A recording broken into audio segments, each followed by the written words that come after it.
এক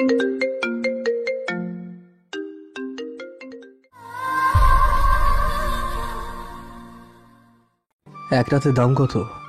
কালো শার্ট ও jeans pant পরিহিত এক সুদর্শন যুবক নাফিয়াকে উদ্দেশ্য করে কথাটি বলে ওঠে।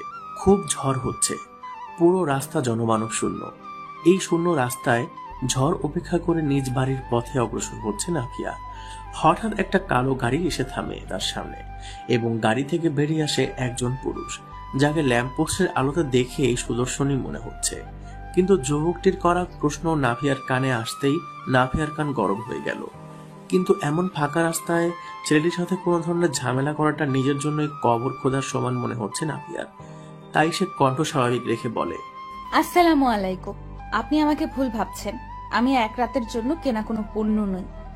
বলেই যেই নাফিয়ার স্থান ত্যাগ করে যায় অমনি যুবকটি নাফিয়ার হাত ধরে ফেলে এবং বলে ওঠে, এত রাতে হাইওয়েতে বোরখা পরিহিত কোনো ভালো মেয়ে রাস্তায় থাকে না। জীবনে প্রথম পতিতার সন্ধান এলাম বলেই আমি বোকা ভাবছো? সীমা অতিক্রম করছেন আপনি, হাত ছাড়ুন আমার। পতিতা হয়েও এত ভাব কেন? হ্যাঁ, বেশি টাকার অন্য কোনো কাস্টমার আছে বলেই কি আমার সাথে আসতে এত নকশা? ব্যাস, রাগের মাত্রা অনিয়ন্ত্রিত হয়ে গেল নাফিয়ার। ঠাস করে একটি চর বসিয়ে দিল ছেলেটির গালে। কিন্তু চর বসিয়ে দেওয়ার পর সে বুঝতে পারছে আসলে সে কত বড় ভুল করে বসেছে।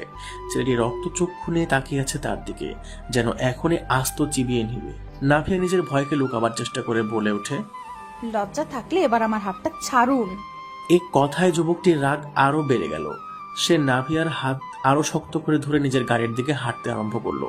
এদিকে নাফিয়া অনুভব করছে তার হাতটি বোধহয় ছিঁড়েই যাবে। সে যুবকটিকে বাধা দেওয়ার চেষ্টা করলো, কিন্তু লাভ হলো না। যুবকটি নাফিয়াকে গাড়িতে বসিয়ে সাথে সাথে নিজেও বসে গাড়ি স্টার্ট দিতে বলল ড্রাইভারকে।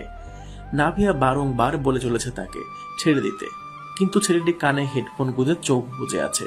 অনেকটা সময় ছেড়ে দেওয়ার আবেদন করেও যখন লাভ হলো না এবং যুবকটিও চোখ বুজে আছে, সেই সুযোগে নাফিয়া নিজের ব্যাগ থেকে ফোন বের করে ফোনের লক খুলতেই যাবে অমনি ছেলেটি ছো মেরে নাফিয়ার হাত থেকে ফোনটি নিয়ে নেয়। এতে চমকে নাফিয়া সেই যুবকটির দিকে তাকায়। যুবকটি বলে ওঠে, খবরদার, যদি কোনো চালাকি করার চেষ্টা করো তবে খুব খারাপ হবে। যুবকটির রক্তবর্ণ চোখ দেখে ভয়ে চুপসে যায় নাফিয়া। স্থির বসে চোখে নোনা জল ফেলতে থাকে। সেদিকে যুবকটি কোনো ভ্রুক্ষেপ না করে গাড়িতে হেলান দিয়ে বসে আবারও চোখ বুজে নেয়। তাকে দেখে বোঝাই যাচ্ছে সে চোখ বুজে নিজের রাগ নিয়ন্ত্রণ করার চেষ্টা করে চলেছে। কিছুটা সময় পার হতেই একটি দোতলা বাংলো বাড়ির সামনে এসে থামে গাড়িটি। জায়গাটি সম্পূর্ণ অচেনা নাফিয়ার কাছে।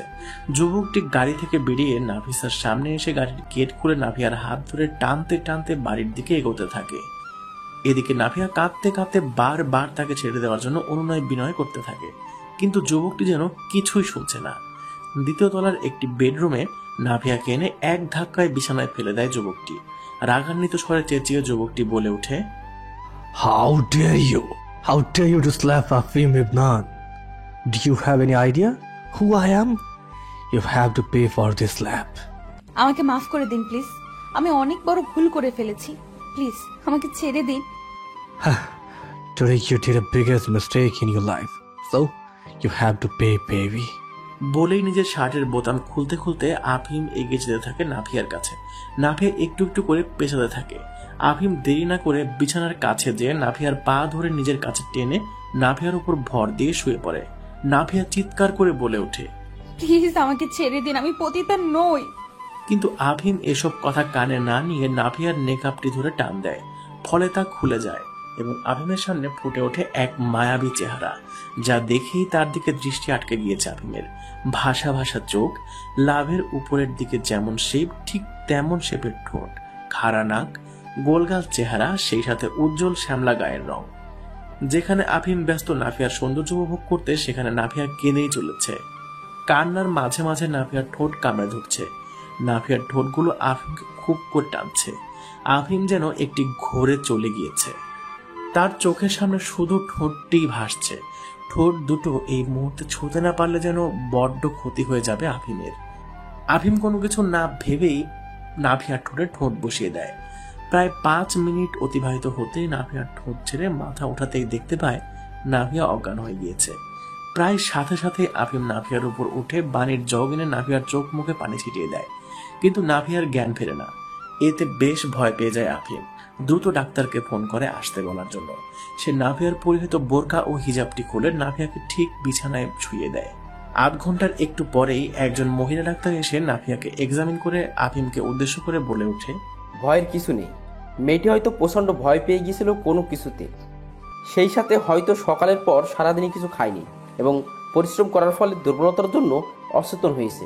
সমস্যা নেই, জ্ঞান ফিরলে স্বাস্থ্যকর কিছু খাবার খেলে এবং রেস্ট নিলে ঠিক হয়ে যাবে। ধন্যবাদ doctor. It's my duty mister আফিম, আজ তবে আসছি। Yeah sure. ডাক্তার বিদায় নিতেই আফিম নাভিয়ার কাছে যেয়ে বসে এক দৃষ্টিতে তাকিয়ে থাকে নাভিয়ার দিকে। মেয়েটির চেহারায় যেমন মায়া আছে ঠিক তেমনি একটা বাচ্চা বাচ্চা ভাব, যেন সে একদমই নিষ্পাপ। আফিম বেশ কিছুটা সময় নাভিয়ার দিকে তাকিয়ে তাকিয়ে হঠাৎ করে দাঁড়িয়ে কোনো একটি ব্যক্তিকে কল করে বলে ওঠে, I want every single details about the girl who is in my bedroom right now. বলেই ফোনটি কেটে দেয় আফিম।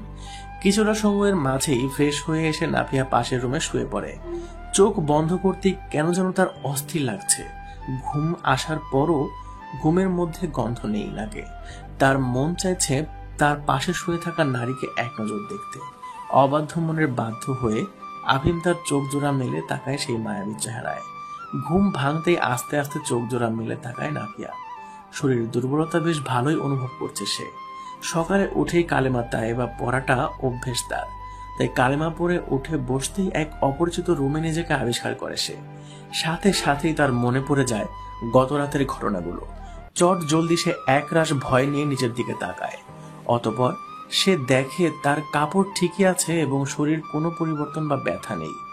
এতে কিছুটা শান্ত হলো নাভিয়া এবং মনে মনে বলতে আরম্ভ করলো, জানোয়াররা তো মৃতদেহের লোভও নিয়ন্ত্রণ করতে পারে না, আর এই জানোয়ার সামান্য আমার অজ্ঞান হওয়াতে আমাকে ছেড়ে দিল। ঠিক এমন সময় কক্ষে প্রবেশ করে আফিম। চেহারায় রাগী ভাব আর কণ্ঠে বিরক্তি নিয়ে সে বলে ওঠে, মজনু। নিচ থেকে আওয়াজ এলো। আইতেছি স্যার। আর না দাঁড়িয়ে আফিম টাওয়াল নিয়ে ওয়াশরুমে চলে গেল ফ্রেশ হতে। জগিং এর ফলে সারা শরীর ঘর্মাক্ত তার। এতটা সময় সবকিছুই নীরবে দেখে গেল নাভিয়া। আফিম ওয়াশরুমে যেতেই সে মনে মনে বলে ওঠে, কি ভাব, অসহ্য। কথাটি শেষ করতেই হঠাৎ তার মনে পড়ে তার শরীরে তার বোরকা নেই। চট জলদি সে নিজের আশেপাশে চোখ বুলিয়ে নিজের বোরকা খুঁজতে আরম্ভ করে। বেশি বেগ পেতে দেরি হলো না তার। বেডের সামনেই সোফাটাতেই তার বোরকাটা পড়ে আছে। নাভিয়া জলদি উঠে তার বোরকাটা পরে নেয়। ঠিক তখনই কক্ষের দরজায় টোকা পড়ার আওয়াজ হয়। নিকাবটা পরে নিয়ে নাভিয়া বলে ওঠে, আসতে পারেন। ম্যাডাম, আপনার খাওয়ান। আমি খাবো না, নিয়ে যেতে পারেন। স্যারের অর্ডার ম্যাডাম, আপনার খাওয়ানি লাগবো। আর ডাক্তার কইছে আপনার শরীর দুর্বল, ভালো ভালো খাইতে হইব। ডাক্তার? যে কাল আপনার জ্ঞান যাওয়ানোর পর স্যার ডাক্তার ডাকছেন। ও আচ্ছা। কথাটি বলেই নাভিয়া ভাবতে আরম্ভ করলো। সামান্য অচেতন হওয়ায় সেই রাতে ডাক্তার ডেকেছিল, কিন্তু কেন? একটা দেহলোভী জানোয়ারের দ্বারা এটা আমার কাম্য ছিল না। এইখানে খাওয়ান রাখলাম ম্যাডাম। বললাম তো খাবো না, নিয়ে যান খাবার। কথাটি বলার পরপরই নাভিয়া একটি ভারী গম্ভীর ও শান্ত কণ্ঠস্বর শুনতে পেল। চোখের ইশারা করতে মজনু খাবার সোফার সামনে টেবিলে রেখে চলে যায়। কি বলতে চাইছেন? খাবার পুরোটা খেয়ে নিলে তোমার ছেড়ে দেওয়া হবে, নয়তো এখানেই থাকবে। আমার খাওয়া নিয়ে আপনাকে চিন্তা না করলেও চলবে। শাট আপ ইউ মরণ। দয়াকে চিন্তা করছো কি করে? হ্যাঁ, তোমার মতো মেয়ের জন্য আফিম ইবনান চিন্তিত হবে? Are you out of your mind? হ্যাঁ। ভয়ে ও অপমান বোধে নাভিয়ার চোখে জল চিকচিক করে ওঠে, যা আফিমের চোখে পড়তেই আফিম সাথে সাথে চোখ সরিয়ে নেয় এবং মনে মনে বলে ওঠে, ওই মায়াবী চোখ জুড়ে জল যে ডুবে বানান। আমি খাবো না, আমায় যেতে দিন। ঠিক আছে, খেও না। এখানেই থাকতে চাইছো? গত রাতে আমার ঠোঁটের মায়ের পড়ে গিয়েছো বলা হয়। ঠোঁটে বাঁকা হাসি ঝুলিয়ে কথাগুলো বলতে বলতেই নাভিয়ার দিকে এগিয়ে আসে আফিম। আফিমকে নিজের কাছে আসতে দেখে নাভিয়া বলে ওঠে, খেয়ে নিচ্ছি আমি।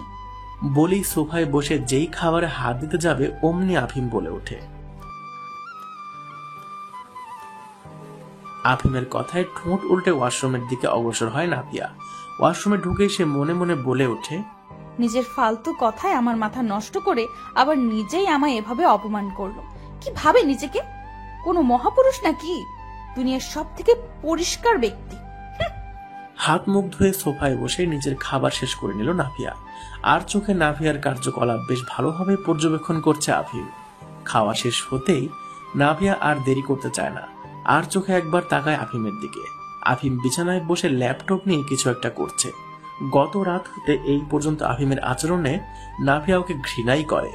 তাই আফিমের সাথে কোনো কথা বলার বিন্দু পরিমাণ ইচ্ছে নেই নাভিয়ার। তাই সে আফিমকে কিছু না বলেই নিজের বাড়ি যাওয়ার উদ্দেশ্যে কক্ষ থেকে বেরোতে যাবে। অমনি আফিম বলে ওঠে, মরণ। আচ্ছা, দর্শকদের উদ্দেশ্যে বলে রাখি, মরণ শব্দটা আমি ব্যবহার করে থাকি বোকা বা হাবা অর্থে এই গল্পে। আফিমের এই ডাকে ভীষণ রেগে যায় নাভিয়া। সে রেগে আফিমের সামনে এসে দাঁড়িয়ে বলে ওঠে, আমার একটি সুন্দর নাম আছে, নাফিয়া। আচ্ছা তাই? তাহলে মরণ বলে ডাকাতে তুমি সাড়া দিলে কেন? এতে এটাই প্রমাণ হয় যে তুমি স্বীকার করেছো তুমি মরণ। আফিমের কথায় যেমন রাগ হচ্ছে নাভিয়ার, ঠিক তেমনি নিজের বোকামোর জন্য।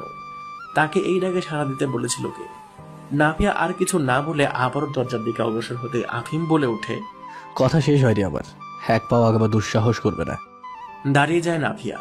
নিজের ভেতর ভীষণ ভয় অনুভব করছে সে। আফিম কি আদৌ তাকে যেতে দিবে? এদিকে এসো। এক রাশ ভয় নিয়ে নাভিয়া ধীরে ধীরে এক পা এগিয়ে আফিমের সামনে গিয়ে দাঁড়ায়। আফিম বলে ওঠে, ছেড়ে দিচ্ছি বলে ভেবো না, ছেড়ে দিচ্ছি। আফিম ইমরানকে থাপ্পড় মারার মতো ভয়ানক দুঃসাহস করেছো তুমি, এবং এর ভয়ঙ্কর পরিস্থিতির জন্য প্রস্তুত থাকো। স্বাভাবিক ও শান্ত স্বরে কথাগুলো বললেও এর পেছনে আফিমের ভয়ঙ্কর রাগ ঠিকই আঁচ করতে পারছে নাভিয়া। কথা শেষ হবার পরও নাভিয়াকে হ্যাবলার মতো দাঁড়িয়ে থাকতে দেখে আফিম বলে ওঠে, just get lost from my room, idiot কোথাকার। আফিমের উচ্চস্বর শুনে ভয়ে কেঁপে ওঠে নাভিয়া। সে আর এক মুহূর্তও দেরি না করে দ্রুত পদে আফিমের রুম ত্যাগ করে। বাড়িতে পৌঁছিয়ে দরজায় কড়া নাড়তে সময় লাগলেও নাফিয়ার মা ময়না বেগমের দরজা খুলতে সময় লাগলো না। মেয়ের অপেক্ষা যেন সে দরজার ধারেই দাঁড়িয়েছিলেন। নাভিয়াকে দেখে তিনি কিছুটা সময় তাকিয়ে থেকে কিচ্ছুটি না বলেই মেয়ের গালে একটি চর বসিয়ে দিলেন। নাভিয়া এতে বিন্দু পরিমাণ অবাক নয়। সে গালে হাত দিয়ে মেঝেতে তাকিয়ে বলে ওঠে, সরি আম্মু, জানি সারা রাত অনেক টেনশন করেছো, কিন্তু কি করব, রাতে ফোনে টাকা ছিল না, তাই তুবার বাসায় যাওয়ার আগে তোমাদের কেউ জানাতে পারেনি। আর ওখানে যেতেই আন্টি সে কি আপ্যায়ন, সব শেষে ক্লান্তিতে ঘুমিয়ে গিয়েছিলাম। তোমাদের কারো কল রাতে ঘুমের জন্য টের পাইনি, তাই রিসিভও করতে পারিনি। সকালে ফোনে টাকা ঢুকিয়েই তোমাকে মেসেজ করেছিলাম যে আমি ঠিক আছি। তোমার ফোন ছিল না?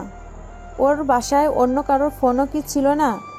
কোনোভাবে আমাকে জানানো যেত না? আমাদের এখানে এভাবে টেনশনে ডুবিয়ে রেখে তুই ওখানে শান্তিতে ঘুমাচ্ছিলি? সরি মা, জানোই তো কত পরিশ্রম করতে হয় সারাটি দিন আমায়। ওদের বাসায় যে এতটাই ক্লান্ত ছিলাম যে মাথায় কিচ্ছুটি আসেনি, ক্লান্তিতে ঘুমিয়ে গেছিলাম। কাজটি সত্যি অন্যায় করেছি, মাফ করে দাও। নয়না বেগম উত্তরে কিছু না বলে চোখের জল মুছতে মুছতে নিজের কক্ষের দিকে এগিয়ে যান। ভীষণ অভিমান জমেছে তার নিজের মেয়ের প্রতি।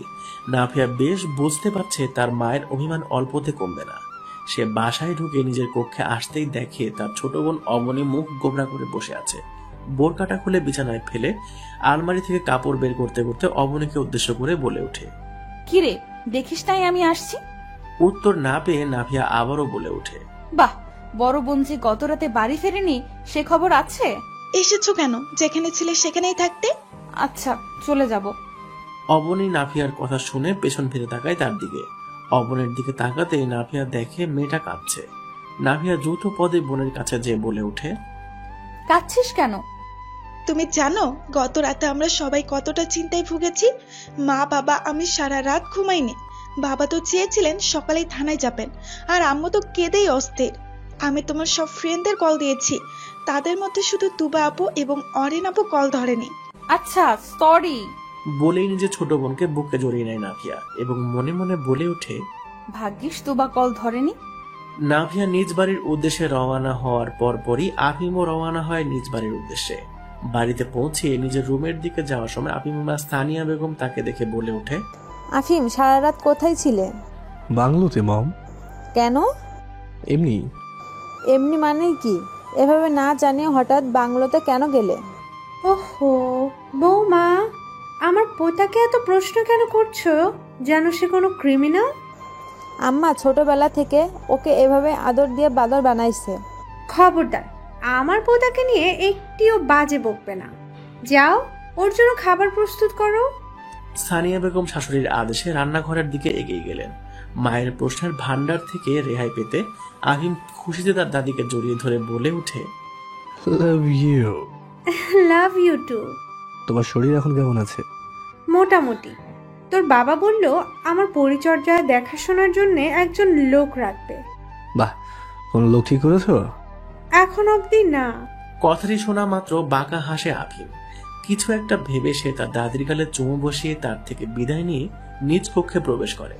তার মুঠোফোনটি বের করে তাতে একটি নাম্বার ডায়াল করে কানে ধরে। আসসালামু আলাইকুম স্যার। তোমায় গত রাতে একজনের ডিটেলস জেনে আমায় জানাতে বলেছিলাম। জি স্যার, মোটামুটি জেনেছি, কিন্তু পুরোপুরি সবটা এখনো জানতে পারিনি। How people are such a loser. Do you work on time? Otherwise you will lose your job. Sorry sir. I hate sorry. আজ রাতের মধ্যে সব ডিটেলস রেডি করে ফেলবো স্যার। ফাইন। মেয়েটি কি মধ্যবিত্ত? জি স্যার, সেই সাথে তাদের একটি বড় ঋণ নেওয়া হবে। কিসের ঋণ? তা এখনো জানতে পারিনি স্যার। কথা শোনা মাত্রই রাগ উঠে যায় আফিমের, কিন্তু কোনো মতে সে রাগ চেপে বলে ওঠে, বাবা দাদির জন্য একজন কেয়ারটেকার রাখার সিদ্ধান্ত নিয়েছেন। I hope you know what you have to do now. G sir, জানি। ঠোঁটে বাঁকা হাসি ঝুলিয়ে ফোনটি কেটে দেয় আফিম। মা, আমার এই চাকরিটা প্রয়োজন, বোঝার চেষ্টা কেন করছো না? কিছু বুঝতে চাইছি না আমি। এই চাকরিটি তুমি করছো না, এটি আমার শেষ সিদ্ধান্ত। তোমার সিদ্ধান্তকে আমি সম্মান করি, কিন্তু তুমি শুধুই একতরফা ভাবছো মা। তুমি শুধুই আমার সেফটির কথা ভাবছো, কিন্তু এটি একবারও ভাবছো না যে এই চাকরিটি করলে আমাদের বিপদ কতটা কেটে যাবে। থাকা খাওয়া ফ্রিতে, সেই সাথে মাস গেলে 25,000 টাকা। আর আমার কাজটা কি? শুধু একজন বৃদ্ধার সাথে সারাদিন থাকা এবং তার ওষুধ থেকে শুরু করে তার যাবতীয় সব দিকে খেয়াল রাখা। ভাবতে পারছো এই প্রস্তাবটি আমাদের জন্য কতটা লাভজনক? বোকার মতো কথা বলছো নাফিয়া। শুধুমাত্র একজন বৃদ্ধার দেখাশোনা করবা, সেজন্য মাস গেলে 25,000 টাকা, আবার শত রাতেও থাকতে হবে। এটা কোনো ফোন দিয়েও তো হতে পারে। বৃদ্ধা মানুষ হুটহাট রাতেও অসুস্থ হয়ে পড়তে পারে, সেই জন্যই হয়তো ওই শর্তটি। আর ওরা অনেক বড় লোক মা। যে লোকটি কথা বলতে এসেছিল সে তাদের কর্মচারী, কিন্তু সেই কর্মচারীকে দেখতেই লাখপতি মনে হচ্ছিল। এখন তুমিই ভাবো, ওদের কাছে মাসে 25,000 টাকা কোনো ব্যাপার? ওরা তোমার কোথায় পেল? আর এই প্রস্তাব তোমাকেই কেন দিল?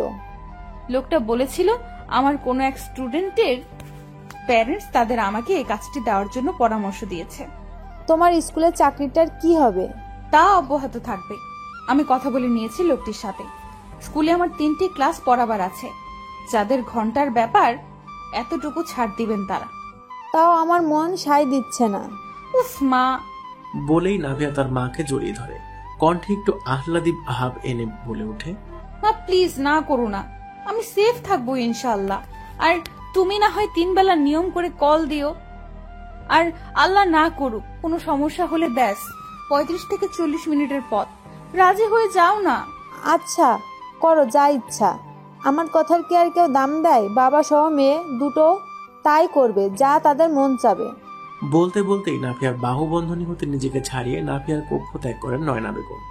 সকাল সকাল নিজের প্রয়োজনীয় জিনিস ব্যাগ ভর্তি করে নিজের প্রস্তুত হইলেন নাফিয়া।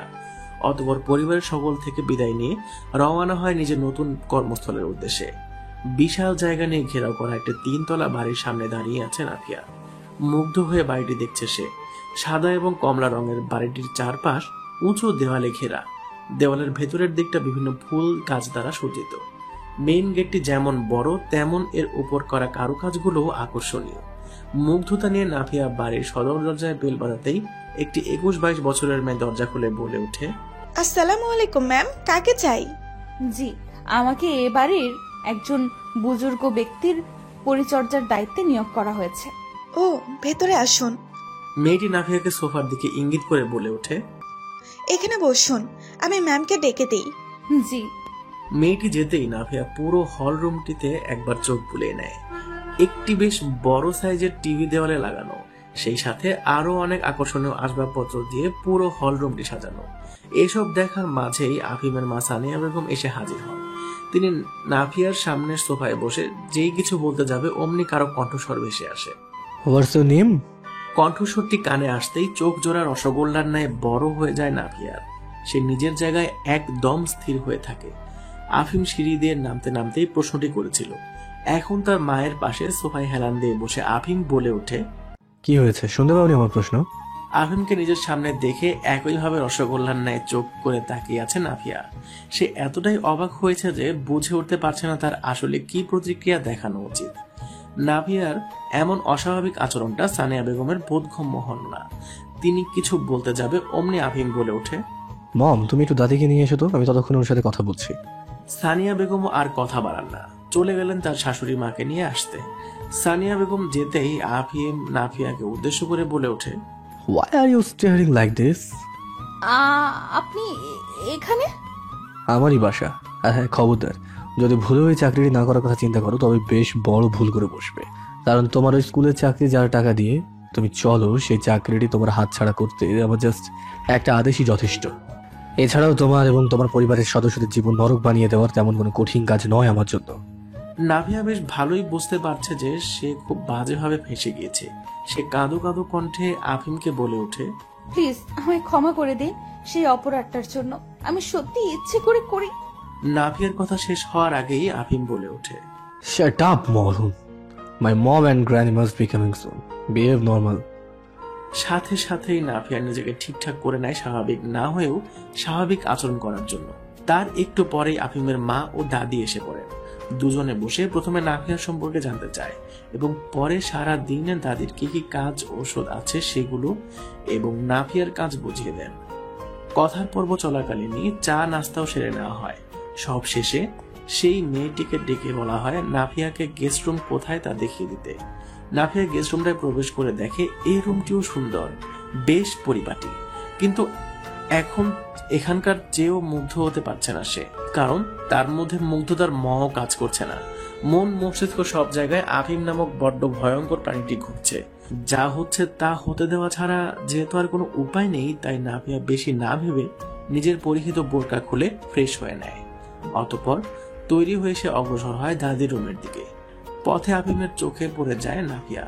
নাফিয়া একটি হাতা লম্বা লং ড্রেস পরেছে, সেই সাথে এমন ভাবে ওড়না পরেছে যে মাথার চুল থেকে কোমর অবধি পুরোটাই ঢেকে আছে। না চাইতেও নাফিয়ার এই স্বাধীনতাটিকে ভালো লাগে আফিমের। এক পলক দেখেই চোখ সরিয়ে নেয় আফিম এবং অগ্রসর হয় সদর দরজার দিকে অফিসে যাওয়ার উদ্দেশ্যে। আফিম দরজার কাছাকাছি যেতেই তার দিকে চোখ পড়ে নাফিয়ার। আফিমকে দেখেই নাফিয়া মনে মনে বলে ওঠে, যতই ভয়ঙ্কর প্রাণী হও না কেন মিস্টার আফিম ইবনান, আমিও এবার তোমায় দেখাবো আমি কি জিনিস। আফিমের অফিসে যাওয়ার পর দিয়ে নিশ্চিন্তে দাদির সাথে সময় পার করেছে নাফিয়া। প্রথম দিনেই দাদির সাথে বেশ গল্প জমে তার। তারপর দুপুরে দাদিকে সময় মতো ঔষধ খাওয়ানো, খাবার খাওয়ানো, বিকেলে দাদির সাথে বাড়ির সামনের বিশাল বড় বাগানটায় হাঁটা, সবকিছুই খুব ভালোভাবে উপভোগ করছে নাফিয়া। তার এখানে এসে ভালোই লাগছে, শুধু আফসোস সেই ভয়ঙ্কর প্রাণীটিকে নিয়ে। সন্ধ্যায় দাদিকে সোফায় বসিয়ে দাদির ঘাড় ম্যাসাজ করে দিচ্ছিল নাফিয়া। ঠিক এমন সময় আফিম এসে হাজির হয়। এক নজর নাফিয়ার দিকে তাকিয়ে আফিম সোজা নিচের কক্ষে চলে যায়। আফিমকে দেখার পর থেকেই ভয়ে নাফিয়ার হৃদস্পন্দনের গতি বেড়ে চলেছে। না জানি কি করে। কিছুটা সময় অতিক্রম হতেই নিচে নেমে আসে আফিম। সোফায় আয়েশ করে বসে নাফিয়াকে উদ্দেশ্য করে বলে ওঠে, Your name? Sheikh Nafia, right? G. Bring a cup of coffee for me. আমি? তো আচ্ছা আনছি। বলে রান্নাঘরের দিকে যেতে যেতে নাফিয়া মনে মনে বলে ভাবে, এই কাজ তো আমার না, তাহলে আমি কেন করছি? করব নাকি করব না, ফুর, না করলে আবার না জানি কি শাস্তি দেয়। তার চেয়ে এক কাপ কফি বানালে ক্ষতি নেই। কফি বানিয়ে আফিমের কাছে এসে কফির মগটি তার দিকে এগিয়ে দেয় নাফিয়া। আফিম কফির মগটি নেওয়ার সময় হুট করে মগটি তার হাত থেকে পিছলে পড়ে যায়, ফলে গরম কফি ছিটকে পড়ে গিয়ে নাফিয়ার পায়ের উপর। সোফাতেই বসেছিলেন দাদি। নাফিয়ার পায়ে গরম কফি পড়তে দেখে তিনি দ্রুত উঠে টি টেবিলে রাখা পানির জগ হতে কিছু পানি নাফিয়ার পায়ে ঢেলে দিলেন। নাফিয়ার পাটা জ্বলছে, সে ঠোঁটে ঠোঁট চেপে সহ্য করছে। দাদি নাফিয়াকে আফিমের পাশে বসিয়ে একজন গৃহ পরিচারিকাকে রেখে মলম আনতে বললেন। মলম আনা হলে তার নাফিয়ার পায়ে লাগাবার কিছুটা সময় পরই জ্বালাটা কমে যায়। পরিস্থিতি স্বাভাবিক হতে দাদি আফিমকে উদ্দেশ্য করে বলে ওঠে, তোমার ভুলে মেয়েটা ব্যথা পেল, তাকে একটা সরি পর্যন্ত না বলে তুমি পত্রিকায় মুখ গুজে আছো, এই কেমন ভদ্রতা? I'm sorry, Miss Sheikh. আফিমের দিকে তাকাতেই নাফিয়া দেখে আফিমের ঠোঁটে বাঁকা হাসি, যা দাদির নজরে পড়েনি। আফিমের এ হাসির অর্থই হচ্ছে কাজটি আফিম ইচ্ছাকৃতভাবে করছে। দাঁতে দাঁত চেপে নিজের রাগটি নিয়ন্ত্রণ করে নাফিয়া বলে ওঠে, দাদি আমি নিজের রুমে যেতে যাচ্ছি, যাবো? হ্যাঁ হ্যাঁ যাও। নাফিয়া সোফা থেকে উঠে আফিমের সামনে থেকে যাওয়ার সময় ইচ্ছে করে এমন ভাবে আফিমের পায়ের উপর পাড়া দিল যেন এটি অনিচ্ছাকৃত হয়েছে। পায়ে উঁচু জুতো থাকায় আফিমের পা খানিকটা কেটে যায়। পত্রিকা পড়ার মাঝে এই ব্যথা অনুভব হওয়ায় আহ শব্দ করে ওঠে আফিম। নাফিয়া চমকে যাওয়ার নাটক করে বলে ওঠে, সরি স্যার, সরি, আমি খেয়াল করিনি। এদিকে আফিমের দাদি তার আদুরে পোতার পায়ে সামান্য রক্ত দেখে অস্থির হয়ে ওঠেন। এসবের মাঝে আফিম চোয়াল শক্ত তাকিয়ে থাকে নাফিয়ার দিকে। সে বেশ বুঝতে পারছে নাফিয়া এটি ইচ্ছে করেই করেছে। আফিমের এমন রাগান্বিত চাহনিতে নাফিয়ার হৃদস্পন্দন থেমে থেমে যাচ্ছে। সে মনে মনে ভাবে, আমার হয়তো এই কুমারী অবস্থায় মরতে হবে। বাইরে খুব বৃষ্টি হচ্ছে। বৃষ্টির শব্দ, তার মনোমুগ্ধকর ঘ্রাণ ও ঠান্ডা বাতাসের পরশ মানুষের মন মস্তিষ্কে শান্তি এনে দেয় এবং উপহার দেয় চরম আরামদায়ক নিদ্রা। নাফিয়াও আরামের ঘুমে বিভোর হয়ে আছে। হঠাৎ সে তার মুখে তরল জাতীয় কিছু অনুভব করে। ঘুম ভেঙে যায় তার। পিট পিট চোখে মেলতেই তার মুখের উপর বেশ খানিকটা পানি এসে পড়ে। তাৎক্ষণিক উঠে বসে সে। কিছুটা পানি তার নাক অবধি উঠে গিয়েছে। কিছুটা সময় নিয়ে স্বাভাবিক হয়ে নাফিয়া তার সামনে দাঁড়ানো ব্যক্তিটির দিকে তাকায়। আফিম ভাবলেশহীন ভাবে দাঁড়িয়ে আছে। একে তো এত আরামের ঘুমটা পানি হলো, দ্বিতীয়ত পানিতে শরীরের বেশ কিছুটা অংশ ভিজে গিয়েছে, ফলে ঠান্ডা বাতাসের জন্য ঠান্ডা লাগছে। আর তৃতীয়ত যে এই মহান কাজটি করেছে সে ভাবলেশহীন ভাবে দাঁড়িয়ে বেহায়ার মতো তাকিয়ে আছে। রেগে নাফিয়া বলে ওঠে, কি চাই আপনার? এত অসভ্য কেন আপনি? এভাবে মাঝরাতে একটা মেয়ের রুমে ঢুকে অত্যাচার করছেন। আর রুমে ঢুকলেন কি করে? আমি তো দরজা বন্ধ করে ঘুমিয়েছিলাম। নাফিয়ার কথা শেষ হতেই আফিম নাফিয়ার হাত ধরে এক হ্যাচকা টানে দাঁড় করিয়ে বলে ওঠে, আমি অসভ্য? তোমার সাহস দেখে তো অবাক না হয়ে পারছি না। প্রথমত ইচ্ছে করে আমার পায়ে পাড়া দিয়েছো। কথাটি বলেই আফিম নাফিয়ার হাত মুচড়ে ধরে। ব্যথায় আহ শব্দ করে ওঠে নাফিয়া। আফিম আবারও বলতে আরম্ভ করে, আর দ্বিতীয়ত এখন আমি অসভ্য বলছো। আফিম ইবনানের অসভ্যতা কাকে বলে তা এখনো টের পাবে তুমি। হাত জোর করে মুচড়ে ধরায় বেশ ব্যথা পাচ্ছে নাফিয়া। সেই সাথে আফিমের রাগান্বিত চেহারা ও উক্তি শুনে ভয়ে গলা শুকিয়ে যাচ্ছে তার। সে কাঁপা কাঁপা গলায় বলে ওঠে, আমি কিন্তু এখন চিল্লাবো। তাচ্ছিল্যের একটি হাসি ঠোঁটে ঝুলিয়ে আফিম বলে ওঠে, এবারই সবকটি রুম সাউন্ড প্রুফ। ছেড়ে দিন প্লিজ, ভুল হয়ে গেছে। আপনি অসভ্য নন। ঠোঁটে বাঁকা হাসি ঝুলিয়ে আফিম নাফিয়ার মুচড়ে ধরে হাতটি ছেড়ে দিয়ে নাফিয়ার কোমর জড়িয়ে ধরে বলে ওঠে, ভুল যখন করেছো শাস্তি তো পেতেই হবে তোমায়। নাফিয়া যেই কিছু বলতে যাবে অমনি আফিম তাকে থামিয়ে দিয়ে বলে ওঠে, শাট আপ। ব্যাস, মুখ বন্ধ হয়ে যায় নাফিয়ার। আফিম ধীরে ধীরে নাফিয়ার ঠোঁটের দিকে অগ্রসর হতে থাকে। এটি দেখে নাফিয়া ভাবে হয়তো প্রথম দিনের মতো আজও আফিম একই কাজ করবে, তাই সে চটজলদি নিজের ঠোঁট হাত দিয়ে চেপে ধরে। কিন্তু লাভ হয় না। আফিম ধীরে ধীরে তার দিকে অগ্রসর হচ্ছেই। ভয়ে চোখ জোড়া বুঝে নেয় নাফি। চোখ বুঝা অবস্থায় সে অনুভব করে কেউ কামড়ে তার ঘাড়ের মাংস তুলে দিচ্ছে। যন্ত্রণায় চেঁচিয়ে উঠে আফিমকে নিজে থেকে দূরে সরাবার চেষ্টা করে নাফিয়া, কিন্তু সে সফল হয় না। ব্যথায় কেঁদেই দেয় নাফিয়া। কয়েক সেকেন্ড অতিবাহিত হতেই নাফিয়াকে ছেড়ে দেয় আফিম। ঘাড়ের যে জায়গাটায় কামড় বসিয়েছে সেই জায়গাটাতে দাঁতের দাগ বসে খানিকটা রক্ত বেরিয়ে এসেছে। নাফিয়ার চোখে পানি দেখে আফিম বলে ওঠে, এতটুকু ব্যথা সহ্য করতে পারো না, আর আফিম ইবনানের সাথে টেক্কা দিতে আসো? ভীষণ রাগ ওঠা সত্ত্বেও চুপ করে থাকে নাফিয়া, কারণ সে জানে এখন কিছু বলাটা তার জন্য হিতকর হবে না। নাফিয়ার কোনো উত্তর না পেয়ে আফিমও তার সময় অপচয় করে না। ঠোঁটে জয়ের হাসি ঝুলিয়ে নাফিয়ার কক্ষ ত্যাগ করে সে। আফিম যেতেই নাফিয়া আয়নার সামনে দাঁড়িয়ে নিজের ক্ষতটা দেখে নেয়। জায়গাটাতেও ব্যথা পেয়েছে সে। মনে মনে নাফিয়া বলে ওঠে, এর উত্তর তুমি পাবে আফিম ইবনান।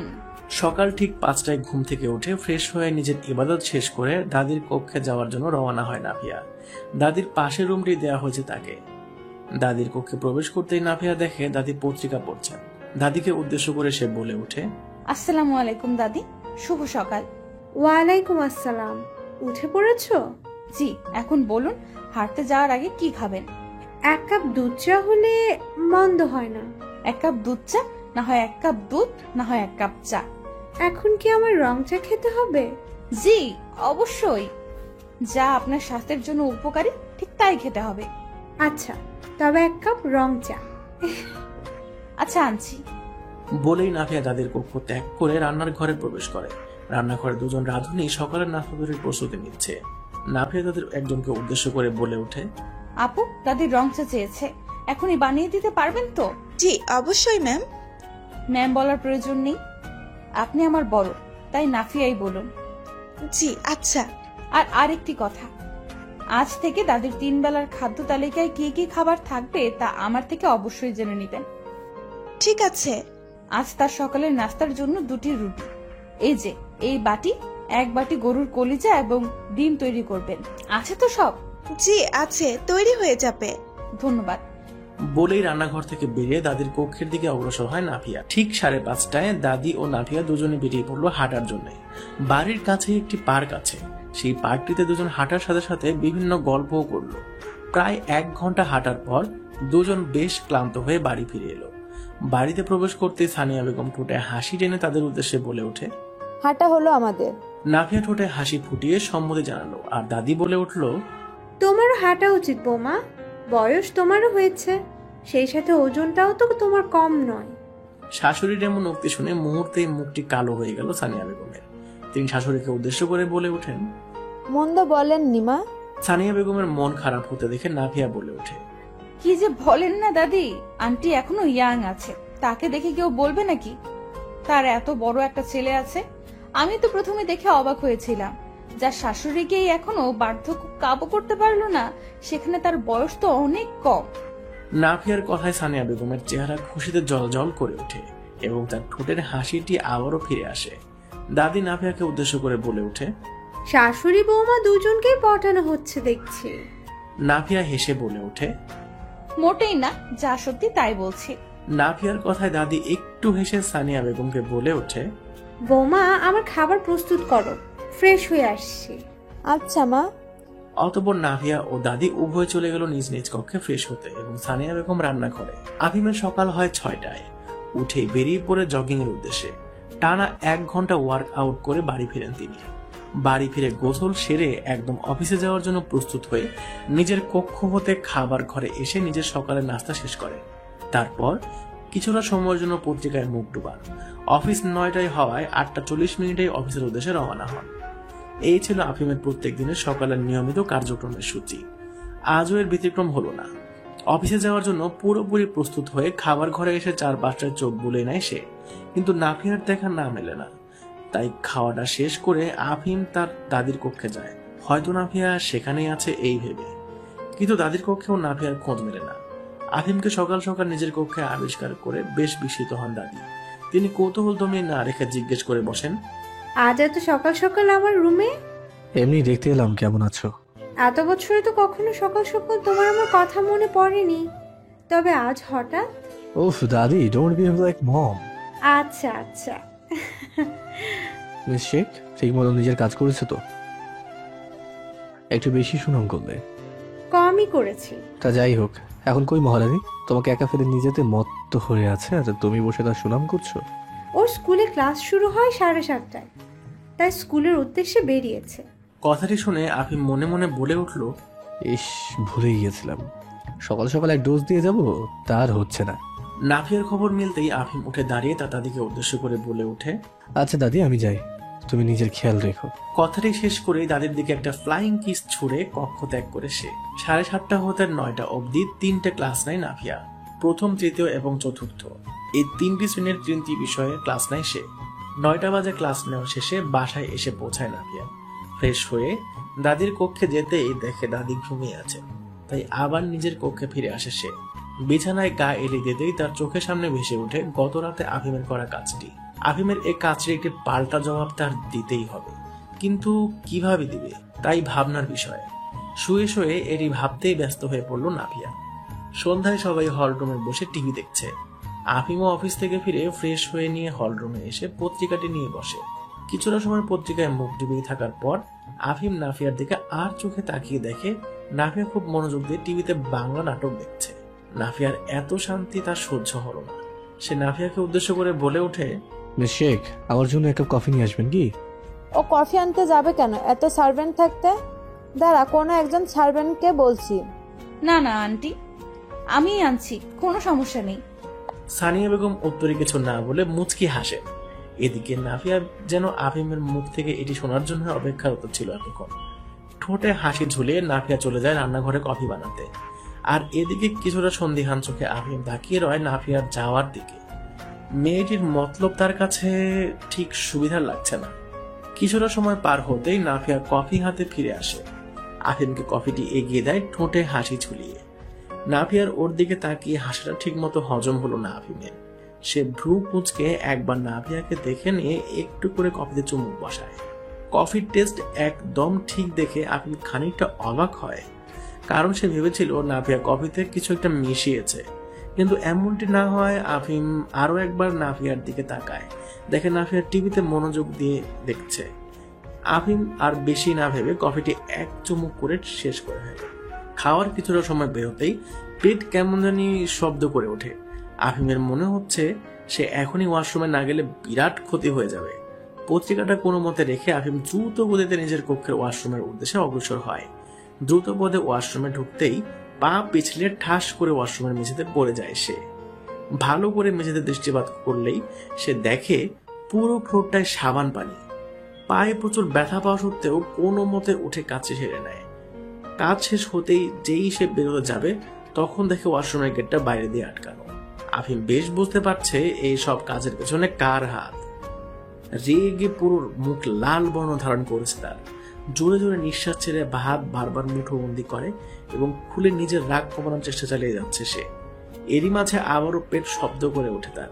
এভাবেই চলতে চলতে 2 ঘন্টা পার হবার পর নাফিয়া গিয়ে আফিমের ওয়াশরুমের দরজা বাইরে থেকে খুলে দিয়ে এক দৌড়ে তাদের কাছে চলে আসে। শরীরটা ভীষণ ক্লান্ত লাগছে আফিমের। ওয়াশরুমের দরজা খোলা পেয়েই বেরিয়ে আসে সে। কক্ষ পুরোটাই খালি দেখে আর কোনো কিছুতেই মনোযোগ না দিয়ে টাওয়ালটা নিয়ে আবারও ওয়াশরুমে চলে যায় সে। ক্লান্ত শরীরে গোসলটি সেরে কক্ষে এসে বিছানায় গা এলি দেয় এবং একজন সার্ভেন্টকে ডেকে স্যালাইন দিয়ে যেতে বলে। সেই রাতে আফিমা নিজের কক্ষ হতে বের হয় না। এদিকে নাফিয়ার যেন ঈদ, সে তো মহা খুশি। আফিমকে তার উচিত শিক্ষা দিতে পেরে নিজের কাছে বড্ড ভালো লাগছে তার। রাতে নিজের রুমের দরজা এবং জানালাটাও পর্যন্ত ভালোভাবে আটকিয়ে এসি ছেড়ে শুয়ে পড়ে নাফিয়া। আগের রাতে আফিম এক্সট্রা চাবি ব্যবহার করে ওর কক্ষে প্রবেশ করেছিল, তা বুঝতে পেরে আজ দরজায় ছিটকিনিটাও লাগিয়েছে সে। অতঃপর বিছানায় আরাম করে শুয়ে সে কল্পনা করতে আরম্ভ করে আজ আফিমকে দেওয়া শাস্তিতে আফিমের কেমন অনুভব করছিল। ভাবতেই চরম আনন্দ হচ্ছে নাফিয়ার। সে মনে মনে বলে ওঠে, কাল সকালে মিস্টার আফিম ইবনানের অবস্থাই বলে দিবে নাফিয়ার সাথে টেক্কা দেওয়ার ফল কেমন হয়। ঠোঁটে প্রশান্তির হাসি টেনে চোখ জোড়া বুঝে নেয় নাফিয়া এক শান্তিময় ঘুমের আশায়। সকাল হতে দাদির সাথে সাথেই আসে নাফিয়া। এক মুহূর্তের জন্যই কোথাও একা থাকছে না সে। বলা তো যায় না আফিম কখন আবার তার উপর হামলা করে বসে। তার উপর আজ আবার স্কুলও বন্ধ। স্কুল থাকলেও চিন্তামুক্ত থাকা যেত। সকালে যখন দাদি ও নাফিয়া উভয়ই খাবার টেবিলে বসে গরম গরম চাই চুমুক বসাচ্ছিল তখনই দেখা মিলল আফিমের। গতকাল পিছলে পড়া পায়ের ব্যথা হয় তার, তাই জন্য ঠিক মতো হাঁটতে পারছে না সে। আফিমকে এভাবে হাঁটতে দেখে মনে মনে খুবই খুশি হয় নাফিয়া এবং বলে ওঠে, এতটুকু ডোজে ঠিক মতো হাঁটতে পারছেন না আর আসছে নাফিয়ার সাথে টেক্কা দিতে। নাফিয়ার দিকে চোখ পড়তেই আফিম দেখে নাফিয়ার ঠোঁটে হাসি, সাথে সাথেই চোয়াল শক্ত হয়ে যায় তার। হাত মুঠোবন্দি করে আফিম চুপচাপ হেঁটে নিজের পত্রিকাটি নিয়ে একজন সার্ভেন্টকে আদেশ করে খাবার তার রুমে পাঠিয়ে দিতে। অতঃপর নিজের রুমে চলে যায়। এরপর থেকে সারাদিনে আফিমের দেখা মেলে না। আজ অফিসেও যায় না সে, সারাটা দিন নিজের কক্ষেই থাকে। এদিকে আফিমের ভয়ে ভয়ে নাফিসা পুরো একদিন এক মুহূর্ত একা থাকেনি, সব সময় কারো না কারোর সাথেই থেকেছিল। কিন্তু আফিমকে এভাবে সারাদিন রুমে থাকতে দেখে কেন যেন খারাপও লাগছে নাফিয়ার। সার্ভেন্ট যারা আফিমের রুমে গিয়েছিল তাদের দাদি জিজ্ঞাসা করেছিলেন আফিমের কথা। সবার উত্তর, স্যার চুপচাপ শুয়ে আছেন, হয়তো স্যারের শরীর ভালো না। সারাটা দিন আফিম নিজেকে এভাবে বন্দী করে রেখেছে, সেই সাথে শরীরটিও ভালো নেই। এগুলো দেখে নাফিয়ার খুব খারাপ লাগছে। রাতে নিজের কক্ষে এসে বিছানায় গায়ে লিদে ভাবতে থাকে হয়তো সে অতিরিক্ত করে ফেলেছে, এতটা না করলেও পারত। মনে মনে সে এও ভেবে নেয় যে সে আফিমকে সরি বলবে। আফিম যেহেতু নিজ কক্ষ হতে বের হচ্ছে না, তাই নাফিয়াও দরজা লাগানোর দিকে তেমন গুরুত্ব আরোপ করেনি। সে গোসল সেরে বারান্দায় গিয়ে দাঁড়িয়ে আকাশপানে তাকিয়ে আছে। এমন সময় হঠাৎ তার কানে কোনো কাঁচের জিনিস ভাঙার আওয়াজ আসে। ভ্রু জোড়া কুঁচকি নিজের কক্ষে প্রবেশ করতেই দেখে আফিম এক এক করে কাঁচের আসবাবপত্রগুলো মেঝেতে ছুঁড়ে ফেলছে। অবাক হয়ে আফিমের এমন উদ্ভট কাজের দিকে তাকিয়ে আছে নাফিয়া। আফিম বেশ কটি আসবাবপত্র ভেঙে গুড়িয়ে দেওয়ার পর নাফিয়ার দিকে তাকিয়ে বলে ওঠে, ওয়াক অন ইট। আফিমের কথায় অবাকের চরম শীর্ষে পৌঁছে নাফিম বলে ওঠে, মানে? কানে শুনতে পাবো না? হার্ডের ওপর। রাগে আফিমের শুধু চোখ দুটি নয়, দুধের ন্যায় ফর্সা মুখটিও রক্তিম বর্ণ ধারণ করেছে। আফিমকে দেখে ভয়ে কাঁপা কাঁপা ভাব নাফিয়ার। নাফিয়াকে তার জায়গায় স্থির থাকতে দেখে আফিমের রাগের মাত্রা আরো বেড়ে যায় এবং সে বলে ওঠে, যা বলেছি তা যদি এখনই না করো তবে এরপর যা হবে তার জন্য দায়ী থাকবে কেবলমাত্র তুমি। অতিরিক্ত রাগের বশে এখনই যে আফিম যে কোনো কিছু করে বসতে পারে তা বেশ ভালোই বুঝতে পারছে নাভিয়া। সে আর না ভেবে ধীরে ধীরে কাঁচের টুকরোগুলো উপরে একটি পা রাখে। সাথে সাথে বেশ কয়টি কাঁচের টুকরো নাভিয়ার পায়ে ঢুকে যায়। ব্যথায় চোখে পানি চলে আসে নাভিয়ার। ঠোঁটের ঠোঁট চেপে চোখের জল আটকে রাখার বৃথা চেষ্টা করে। দ্বিতীয় পা কাঁচের টুকরোগুলোর উপর রাখতেই দ্বিতীয় পায়েরও কাঁচ বেশ কটি টুকরো বিঁধল। ব্যথায় চোখের কোণ বেয়ে জল ঘুরিয়ে পড়ছে নাভিয়ার। সে কোনোভাবেই তৃতীয় কদম ফেলার সাহস জোগাতে পারছে না। এদিকে নাভিয়া যে সত্যিই কাঁচের উপর পা দেওয়ার মতো সাহস করবে তা চিন্তাই করেনি আফিম। নাভিয়ার পায়ের দিকটি রক্তে ধীরে ধীরে ভরে যাচ্ছে, আর নাভিয়ার চোখে জলগুলো কেনই যেন আফিমের সহ্য হচ্ছে না। আফিম আর দেরি না করে নাভিয়াকে কোলে তুলে নেয়। এতটা সময় চোখ বুজেছিল নাভিয়া। হঠাৎ এভাবে আফিমের কোলে তুলে নেওয়ায় চমকে চোখ মেলে তাকায় সে। আফিম নাভিয়াকে বিছানায় পা তুলে বসিয়ে দিয়ে ফার্স্ট এইড বক্স নিয়ে এসে নাভিয়ার পায়ের কাছে বসে। যেই আফিম ওষুধ লাগাতে যাবে অমনি নাভিয়া পা সরিয়ে বলে ওঠে, অনেক হয়েছে মিস্টার ইবনান, করেছেন আপনি। প্রথমত পতিতা বলে আমায় অপমান করলেন, তারপর রেগে একটি থাপ্পড় বসিয়ে দেওয়ার অপরাধে আমায় তুলে নিয়ে যে অসভ্যতা করলেন। কিচ্ছু বলিনি, ভাগ্যে হয়তো এটিই ছিল বলে মেনে নিয়েছিলাম, আর আমায় ধর্ষণ না করায় কৃতজ্ঞ ছিলাম। কিন্তু তারপরও আপনার থাপ্পড়ের জবাব দেওয়া বাকি রয়ে গিয়েছিল দেখে আমাকে এই চাকরিটা দিলেন এবং হুমকি দিলেন যেন আমি এই চাকরিটা না ছাড়ি। আপনি কি মনে করেন আফিম, আমি আপনার হুমকির ভয়ে এখনো এখানে আছি বা আপনার অত্যাচারে আমি ভয় পাই? যদি এমনটি ভেবে থাকেন তবে এটি আপনার ভুল ধারণা। আমি এখানে আছি আমার পরিবারের স্বার্থে, তাদের আর্থিক সহায়তা করার জন্য। আর আপনার এই অত্যাচার যদি ভয় পেতাম তবে আপনাকে পাল্টা জবাব দেওয়ার সাহস দেখাতাম না। তাই আমাকে দয়া দেখাতে আসবেন না। এতক্ষণ ধরে নাভিয়ার কথাগুলো চোয়াল শক্ত করে চুপচাপ শুনছে আফিম। নাভিয়ার পায়ের অবস্থা অতটাও ভালো না। আরো কিছুক্ষণ ধরে রক্ত হয়ে পড়লে নাভিয়া জ্ঞান হারাবে। আফিমের যথেষ্ট রাগ ওঠা সত্ত্বেও সে এখন কিছু বলতে যাচ্ছে না। নাভিয়া আবারও বলে ওঠে, এক মিনিট, আপনার মাঝে আদৌ দয়া নামক কোনো অনুভূতি আছে নাকি সব নাটক? আমার তো মনে হয় নাটকই, কারণ যে ছেলে দিনের আলোয় সফল বিজনেসম্যান, রাতের অন্ধকারে সে এক পতিতা সন্ধানী। দেহলোভী কোনো ব্যক্তির মানবীয় গুণাবলী থাকে না, আপনারও নেই। ব্যাস, এতক্ষণ নিজের রাগ নিয়ন্ত্রণ করে রাখতে পারলেও এখন আফিমের সহ্যের সীমা অতিক্রম হয়ে গিয়েছে। সে নাভিয়ার মুখ এক হাত শক্ত করে চেপে ধরে বলে ওঠে, who the hell are you to জাজ মি? কি জানো তুমি আমার সম্পর্কে? কতটুকু জানো আমার সম্পর্কে? হ্যাঁ, কোন সাহসে আমায় নিয়ে মন্তব্য করলে? আমার বাসা চাকর হওয়ারও যোগ্যতা তোমার নেই, সেখানে তুমি আমায় বিচার করছো? আমি যদি দেহলোভী হতাম তবে আমার গার্লফ্রেন্ড তাকে স্পর্শ না করার অপরাধে আমার পুরুষত্বের উপর প্রশ্ন তুলে আমায় ছেড়ে যেত না। আমি যদি দেহলোভী হতাম তাহলে এতদিন তোমার সঠিক দক্ষতা থাকতো না। You bloody idiot. বলেই নাভিয়াকে ছেড়ে দিয়ে আফিম দ্রুত পদে নাভিয়ার কক্ষ ত্যাগ করে। কিছুটা মাথা ব্যথা নিয়েই শোয়া থেকে ধীরে ধীরে উঠে বসে নাভিয়া। কপালটা 3 আঙ্গুলে আলতো করে চেপে ধরে চারপাশা চোখ বুলে নেয় সে। জানালা খোলা থাকায় সূর্যের কিরণে কক্ষ আলোকিত হয়ে আছে। সকাল হয়ে গেছে দেখে বেশ অবাক হয় নাভিয়া, কারণ গতরাতে আফিম তার কক্ষ ত্যাগ করার পর সে নিজের পায়ে বেঁধে থাকা কাঁচের টুকরোগুলোকে নিজ হাতে তোলার চেষ্টা করেছিল, কিন্তু ব্যথায় তা ঠিক করে পেরে উঠছিল না। ধীরে ধীরে মাথা ব্যথা আরম্ভ হতে থাকে তার, এবং কিছুটা সময়ের মাঝেই নিস্তেজ হয়ে বিছানায় শরীর এলিয়ে দেয়। এরপর আর কিছুই মনে নেই তার। নাভিয়া সকাল হয়েছে দেখে যতটা অবাক হয় তার থেকেও বেশি অবাক হয় এ দেখে যে তার পায়ে খুব সুন্দর করে ব্যান্ডেজ করা, সেই সাথে পুরো রুমটা পরিপাটির আগের ন্যায় গোছানো। নাভিয়ার এসব পর্যবেক্ষণের মাঝেই একজন গৃহপরিচারিকা এসে উপস্থিত হয়। নাভিয়ার উদ্দেশ্য করে সে বলে ওঠে, এখন কেমন আছেন ম্যাম? আলহামদুলিল্লাহ, কিন্তু আমার পায়ে ব্যান্ডেজ এবং রুমের গোছগাছ কে করলো? আমি এবং অন্য একজন সার্ভেন্ট। আপনারা জানলেন কি করে? যে আমার সাহায্য প্রয়োজন? আফিম স্যার কাল রাতে আমাদের দুজনকে আপনার পায়ের ব্যান্ডেজ করে দেওয়ার জন্য পাঠান। স্যারকে দেখে তখন খুবই রাগান্বিত মনে হচ্ছিল। তিনি আমাদের বেশ তাড়া দিয়েই বলছিলেন আপনার রুমে এসে পায়ে ব্যান্ডেজটি দ্রুত করে দিতে। আমরাও দেরি করিনি, এসে আপনাকে অচেতন অবস্থায় পাই। ও আচ্ছা, আন্টি দাদি তারা জেনেছে? তাদের কাছে কথাটি বলা হয়নি, শুধু বলেছি পায়ে ব্যথা পেয়েছেন। বেশ করেছেন। আপনার এখনই কিছু খেয়ে নেওয়া উচিত ম্যাম। আগামী যে কদিন আপনি পুরোপুরি সুস্থ না হন সে পর্যন্ত ছাড় আপনার দায়িত্ব আমায় দিয়েছেন। কোনো প্রয়োজন নেই, আমি নিজের খেয়াল রাখতে পারবো। এমনটি করবেন না ম্যাম। স্যারের রাগ সম্বন্ধে আপনি হয়তো অবহিত নন। তিনি 1 সেকেন্ডেও সময় নেবেন না আমায় চাকরিতে বের করে দিতে।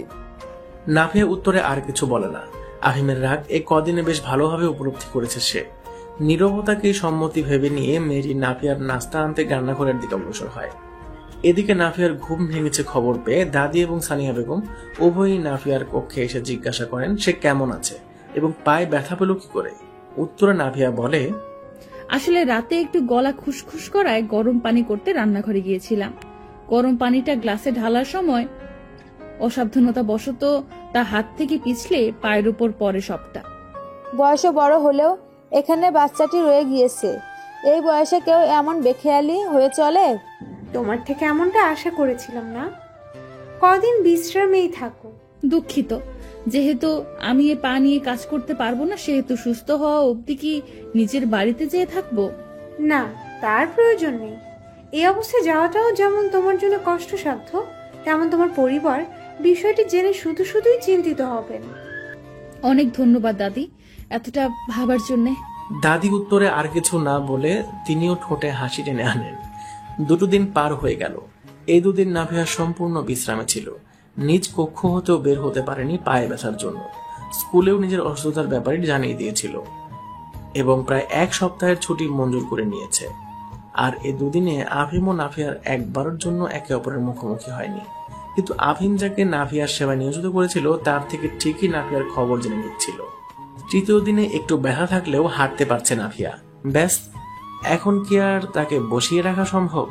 সে সকালে উঠে পায়ের ব্যথাটা কম অনুভব করাতে আবারও নিজের কাজে লেগে যাবে বলে মনস্থির করে নেয়। নিজের সকালের কাজ ছেড়ে সে ধীরে ধীরে কদম ফেলে দাদির কক্ষে উপস্থিত হয়। আসসালামু আলাইকুম দাদি, শুভ সকাল। কি ব্যাপার, তুমি বিশ্রাম না নিয়ে এখানে কি করছো? আমার পা এখন অনেকটাই ঠিকঠাক হয়ে গেছে দাদি, এখন আমি মোটামুটি হাঁটাহাঁটি করতে পারবো। ভেবে বলছো? জি। ঠিক আছে, বসো এখানে। পত্রিকার এই খবরটি পড়ে শোনাও। চোখে ঠিকভাবে দেখছি না আমি। জি দাদি, অবশ্যই, কিন্তু 6টায় আপনার হাঁটতে বেরোতে হবে, তাই চা বা দুধ যেটি চান একটু খেয়ে নিতে পারেন। আচ্ছা। পায়ে ব্যথা থাকায় দাদির সাথে হাঁটতে যেতে পারবে না নাফিয়া। আবার দাদিকে একাও যেতে দেওয়াটা ঠিক হবে না।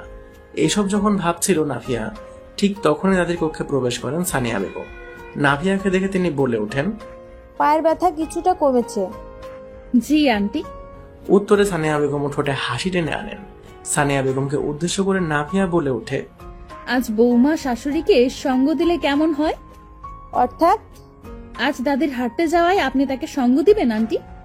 জানি যে কোনো সার্ভেন্টকে বললে তারা দাদির সঙ্গে যাবে, কিন্তু তাতে দাদি সঙ্গ পাবে না, চুপচাপ হেঁটে বাড়ি ফিরতে হবে। কিন্তু আপনি গেলে দাদি ও আপনি উভয়ই বিভিন্ন গল্প বা স্মৃতিচারণ বা আলাপ আলোচনার মাধ্যমে সময়টা উপভোগ করতে পারবেন। নাফিয়ার কথায় বেশ খুশি হয়ে দাদি বলে ওঠেন, যথার্থ বলেছ বৌমা। আর যেহেতু নাফিয়া যেতে পারছে না সেহেতু তুমি যাবে তো আমার সাথে? জি মা, অবশ্যই। নাফিয়ার কথাতেই শাশুড়ি বৌমা উভয়েরই পছন্দ হয়, কারণ বেশ অনেক দিনই হলো তারা শাশুড়ি বৌমা মন খুলে কথা বলেন না। ছাদের রেলিং ধরে সূর্যের আলোর অনুপস্থিতিতে কালো বর্ণ ধারণ করা আকাশ পানে তাকিয়ে আছে নাফিয়া। সূর্যের আলো যে সবটাই অনুপস্থিত তা কিন্তু নয়। চাঁদের পেছনে লুকিয়ে নিজের আলো জ্যোৎস্নারূপে পৃথিবীতে প্রেরণ করছে সূর্য মামা। আর নাফিয়া মন্ত্র মুগ্ধ হয়ে জ্যোৎস্না বিলাস করছে। একা একা নির্জন রাত ও সেই সাথে শীতল হাওয়া ও জ্যোৎস্না, এই অনুভূতিটি ভাষায় প্রকাশ করবার মতো নয়। কিছুটা সময় এভাবে কাটানোর পর হঠাৎ নিজের পাশে কারো উপস্থিতি অনুভব করে নাফিয়া। পাশ ফিরে তাকাতেই দেখে আফিম দাঁড়িয়ে আছে। আফিমের থেকে দৃষ্টি সরিয়ে স্থান ত্যাগ করার উদ্দেশ্যে পা বাড়াতেই আফিম বলে ওঠে, সরি। হঠাৎ এক অনাকাঙ্ক্ষিত শব্দ কানে এসে পৌঁছাতেই নাফিয়া অবাক চাহনি নিয়ে আফিমের দিকে তাকায়। আফিম নাফিয়ার দিকে না তাকিয়ে নিজের সামনে বরাবর দৃষ্টি রেখেই আবারও বলে ওঠে, আই এম সরি। উত্তরে কিছু বলে না নাফিয়া। সে কল্পনাও করেনি আফিম তাকে সরি বলবে।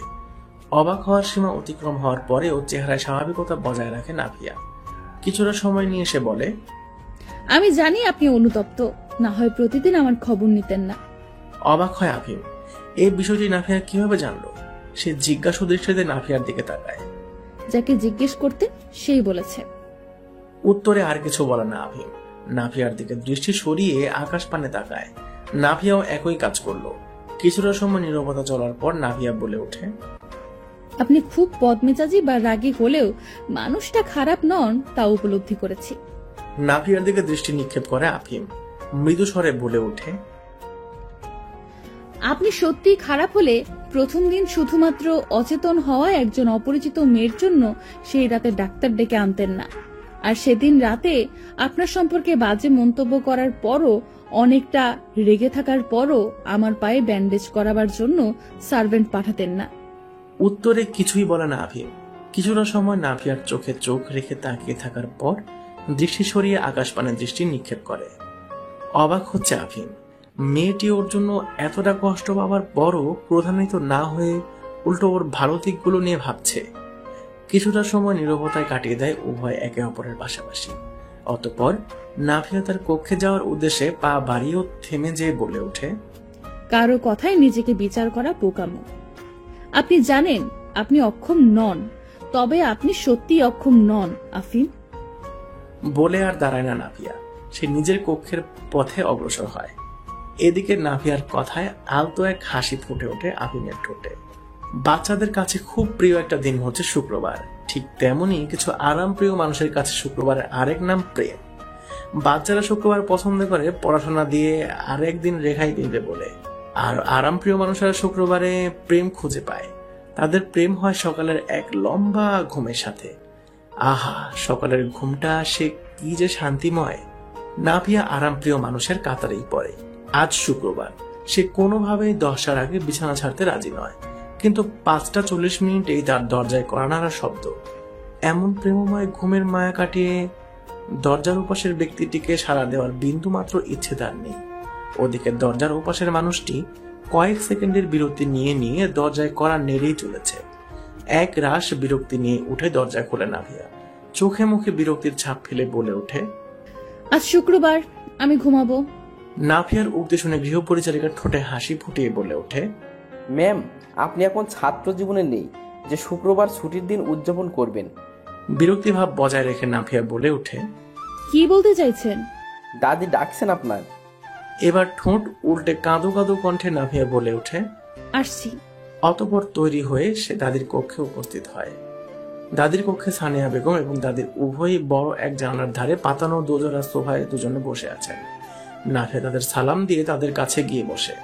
সানিয়া বেগম নাভিয়াকে উদ্দেশ্য করে বলে ওঠে, নাফিয়া, পায়ের ব্যথা তো মনে হয় এখন আর নেই। জি আন্টি। শুক্রবার আর শনিবার আফিম অফিসে যায় না, ওর আলাদা কিছু কাজ থাকে, তার জন্য এই দুদিন বরাদ্দকৃত। ভাবছি ওকে বলবো আজ কাজ বাদ দিয়ে আমাদের নিয়ে কোথাও ঘুরতে যেতে। ঘুরতে যাওয়ার কথা শোনা মাত্রই সকালে হওয়া তার প্রেমের বিচ্ছেদের সব শোক ভুলে গেল নাভিয়া। তার মুখে ফুটে ওঠা সেই লম্বা হাসিটি সাক্ষ্য দিচ্ছে যে কতটা উচ্ছ্বসিত সে। নাভিয়া সানিয়া বেগমকে উদ্দেশ্য করে বলে ওঠে, কখন যাব আমরা? নাভিয়ার এমন আগ্রহ দেখে আলতো হাসেন সানিয়া বেগম এবং উত্তরে বলেন, দেখে আফিম কি বলে। সাথে সাথেই মুখের হাসি বিলীন হয়ে গেল নাভিয়ার। সে মৃদু স্বরে বলে ওঠে, কোমরা মুখ নিয়ে যাবে বলে মনে হয় না। কিছু বললে? না আন্টি, দাদি রাজি তো যেতে? হ্যাঁ। নীল পাঞ্জাবি ও সাদা পায়জামা পরিহিত আফিম সিঁড়ি বেয়ে নিজ কক্ষ হতে হলরুমের উদ্দেশ্যে আসছে। হলরুমের সোফাতে বসেছিল নাফিয়া ও দাদি। পায়ের শব্দ পেয়ে নাফিয়া সিঁড়ির দিকে তাকায়। এলোমেলো ভেজা চুল, নীল পাঞ্জাবির হাতাটি কোন অবধি ওঠানো, সেই সাথে সাদা পায়জামা পরিহিত এই সুদর্শন যুবকটিতে চোখ আটকে যায় নাফিয়ার। আফিম খুব বেশি লম্বা না হলেও 5 ফিট 8 ইঞ্চি কম নয়। দুধে আলতা গায়ের রং তার, মুখে চাপ দাড়ি, চোখগুলো খুব বড় না হলেও পাপড়িগুলো বেশ ঘন, সেই সাথে চোখের মনি একদম গাঢ় খয়েরি রঙের। ঠোঁটটা নাও পাতলা না মোটা, একদম সম্পূর্ণ ঠোঁট যাকে বলে। চেহারাটা কিছুটা লম্বাটে, স্বাস্থ্য না মোটা না হ্যাংলা। আফিমকে পুঙ্খানুপুঙ্খভাবে দেখতে দেখতেই এতটাই মগ্ন ছিল নাফিয়া যে যখন তার ধ্যান ভাঙে দেখতে পায় আফিম এক ভ্রু উঁচু করে তার দিকেই তাকিয়ে আছে। অপ্রীতিকর এক পরিস্থিতিতে পড়ে যায় নাফিয়া। আফিমের থেকে চোখ সরিয়ে নিয়ে মনে মনে নিজেকে কঠিন কঠিন কিছু গালি শুনিয়ে দেয়। সেই সাথে তার মনে প্রশ্ন জাগে, এতদিন ধরে দেখছে লোকটাকে কই, আগে তো এভাবে চোখ আটকে যায়নি তার উপর, তবে আজ কি হলো? নিজের মনে মনেই উত্তরটি বানিয়ে নিল সে। হয়তো আফিমের সৌন্দর্য এতদিন তার মনে জমে থাকা সেই ঘৃণানুভূতির আড়ালেই করে রেখেছিল। সোফায় বসে আফিম একজন সার্ভেন্টকে কফি আনার আদেশ করে। সার্ভেন্টটি আদেশ পেয়ে রান্নাঘরে যেতেই নাফিয়া কিছু একটা ভেবে বলে ওঠে, আমি একটু আসছি। বলেই উঠে যায় সে। নাফিয়ার হুট করে এভাবে উঠে যাওয়ার বিষয়টি আফিমের কাছে সন্দেহের মনে হলো। রান্নাঘরে এসে নাফিয়া সার্ভেন্টটিকে উদ্দেশ্য করে বলে, কফিটি আমি বানিয়ে দিচ্ছি, আপনি ততক্ষণে আমার রুমের বিছানাটি পরিষ্কার করে দিয়ে আসুন। একটু বিশ্রাম নিতে চাইছি, কিন্তু বিছানাটি অপরিষ্কার। ঠিক আছে ম্যাম, আমি অন্য কেউকে বলছি আপনার বিছানাটি পরিষ্কার করে দিতে। শুধু শুধু কষ্ট করে আপনার কফি বানাতে হবে না। যা বলেছি তাই করুন। কফি বানানো শেষ হলে আপনাকে ডেকে নেব। যে কফিটা দিয়ে আসেন। মেয়েটি আর কিছু না বলে রান্নাঘর ত্যাগ করে। এদিকে মেয়েটি যেতেই নাফিয়া ঝটপট কফিটি বানিয়ে নেয়। অতঃপর ঠোঁটে এক শয়তানি হাসি ফুটিয়ে লবণের ডিব্বাটি হাতে নিয়ে বলে ওঠে, সরি আফিম, কিন্তু আপনাকে একটু না জ্বালালে শান্তি পাবো না। বদ অভ্যাস হয়ে গিয়েছে আপনাকে জ্বালানো। কথাটি শেষ করে নাফিয়া যেই কফিতে লবণ ঢালতে যাবে অমনি কেউ একজন তার হাত ধরে নেয়। চমকে হাতের মালিকের দিকে তাকাতেই আফিমকে দেখে ভয়ে গলা শুকিয়ে যায় তার। আফিম নাফিয়ার হাত থেকে লবণের ডিব্বাটি নিয়ে জায়গা মতো রেখে নাফিয়ার দিকে ধীরে ধীরে অগ্রসর হতে হতে বলে ওঠে, তো কি বলছিলেন মিস্টেক? হ্যাঁ, আমায় না জানালে আপনি শান্তি পাবেন না? উত্তরে কিছু না বলে এক পা করে পিছিয়ে যায় নাফিয়া। আফিম অগ্রসর হতে হতে আবারও বলে ওঠে, আমায় জ্বালানোর বদ অভ্যাসে পড়ে গিয়েছেন। কথাটি শেষ করে এক হাতে নাফিয়ার কোমর জড়িয়ে ধরে নাফিয়াকে নিজের কাছে নিয়ে আসে আফিম। আফিমের কাছে আসতেই নাফিয়া এক অদ্ভুত অনুভূতি অনুভব করতে আরম্ভ করে, যা সে আগে কখনো অনুভব করেনি। আফিম নাফিয়ার কানের কাছে মুখ নিয়ে মৃদু স্বরে বলে ওঠে, যদি বলি এই বদ অভ্যাসে আমিও অভ্যস্ত। আফিমের শরীরের মাতাল করা ঘাড়ে নাফিয়ার আবেশে নিজের চোখ জোড়া বুঝে নিয়ে মুগ্ধ হয়ে তা নিজের নিঃশ্বাসের সাথে নিজের মাঝে টেনে নিচ্ছে। সেই সাথে আফিমের মৃদু কণ্ঠস্বর ও তার বলা উক্তিটি নাফিয়ার হৃদস্পন্দন কয়েকশো গুণ বাড়িয়ে দিয়েছে। আর একটু বাড়লেই হয়তো মরে যাবে সে, ঠিক এমনটি অনুভব করছে নাফিয়া। এরই মাঝে সার্ভেন্টের পায়ের শব্দ কানে আসতেই আফিম নাফিয়াকে ছেড়ে কিছুটা দূরত্ব বজায় রেখে দাঁড়ায়। নাফিয়াও ঠিক হয়ে দাঁড়িয়ে কফিটি হাতে নিয়ে আফিমের দিকে এগিয়ে দেয়। সার্ভেন্টটি রান্নাঘরে প্রবেশ করে আফিমকে দেখে ঘাবড়ে যায় এবং বলতে আরম্ভ করে, ক্ষমা করুন স্যার, আসলে আমি কফি বানাতে, কিন্তু ম্যাম।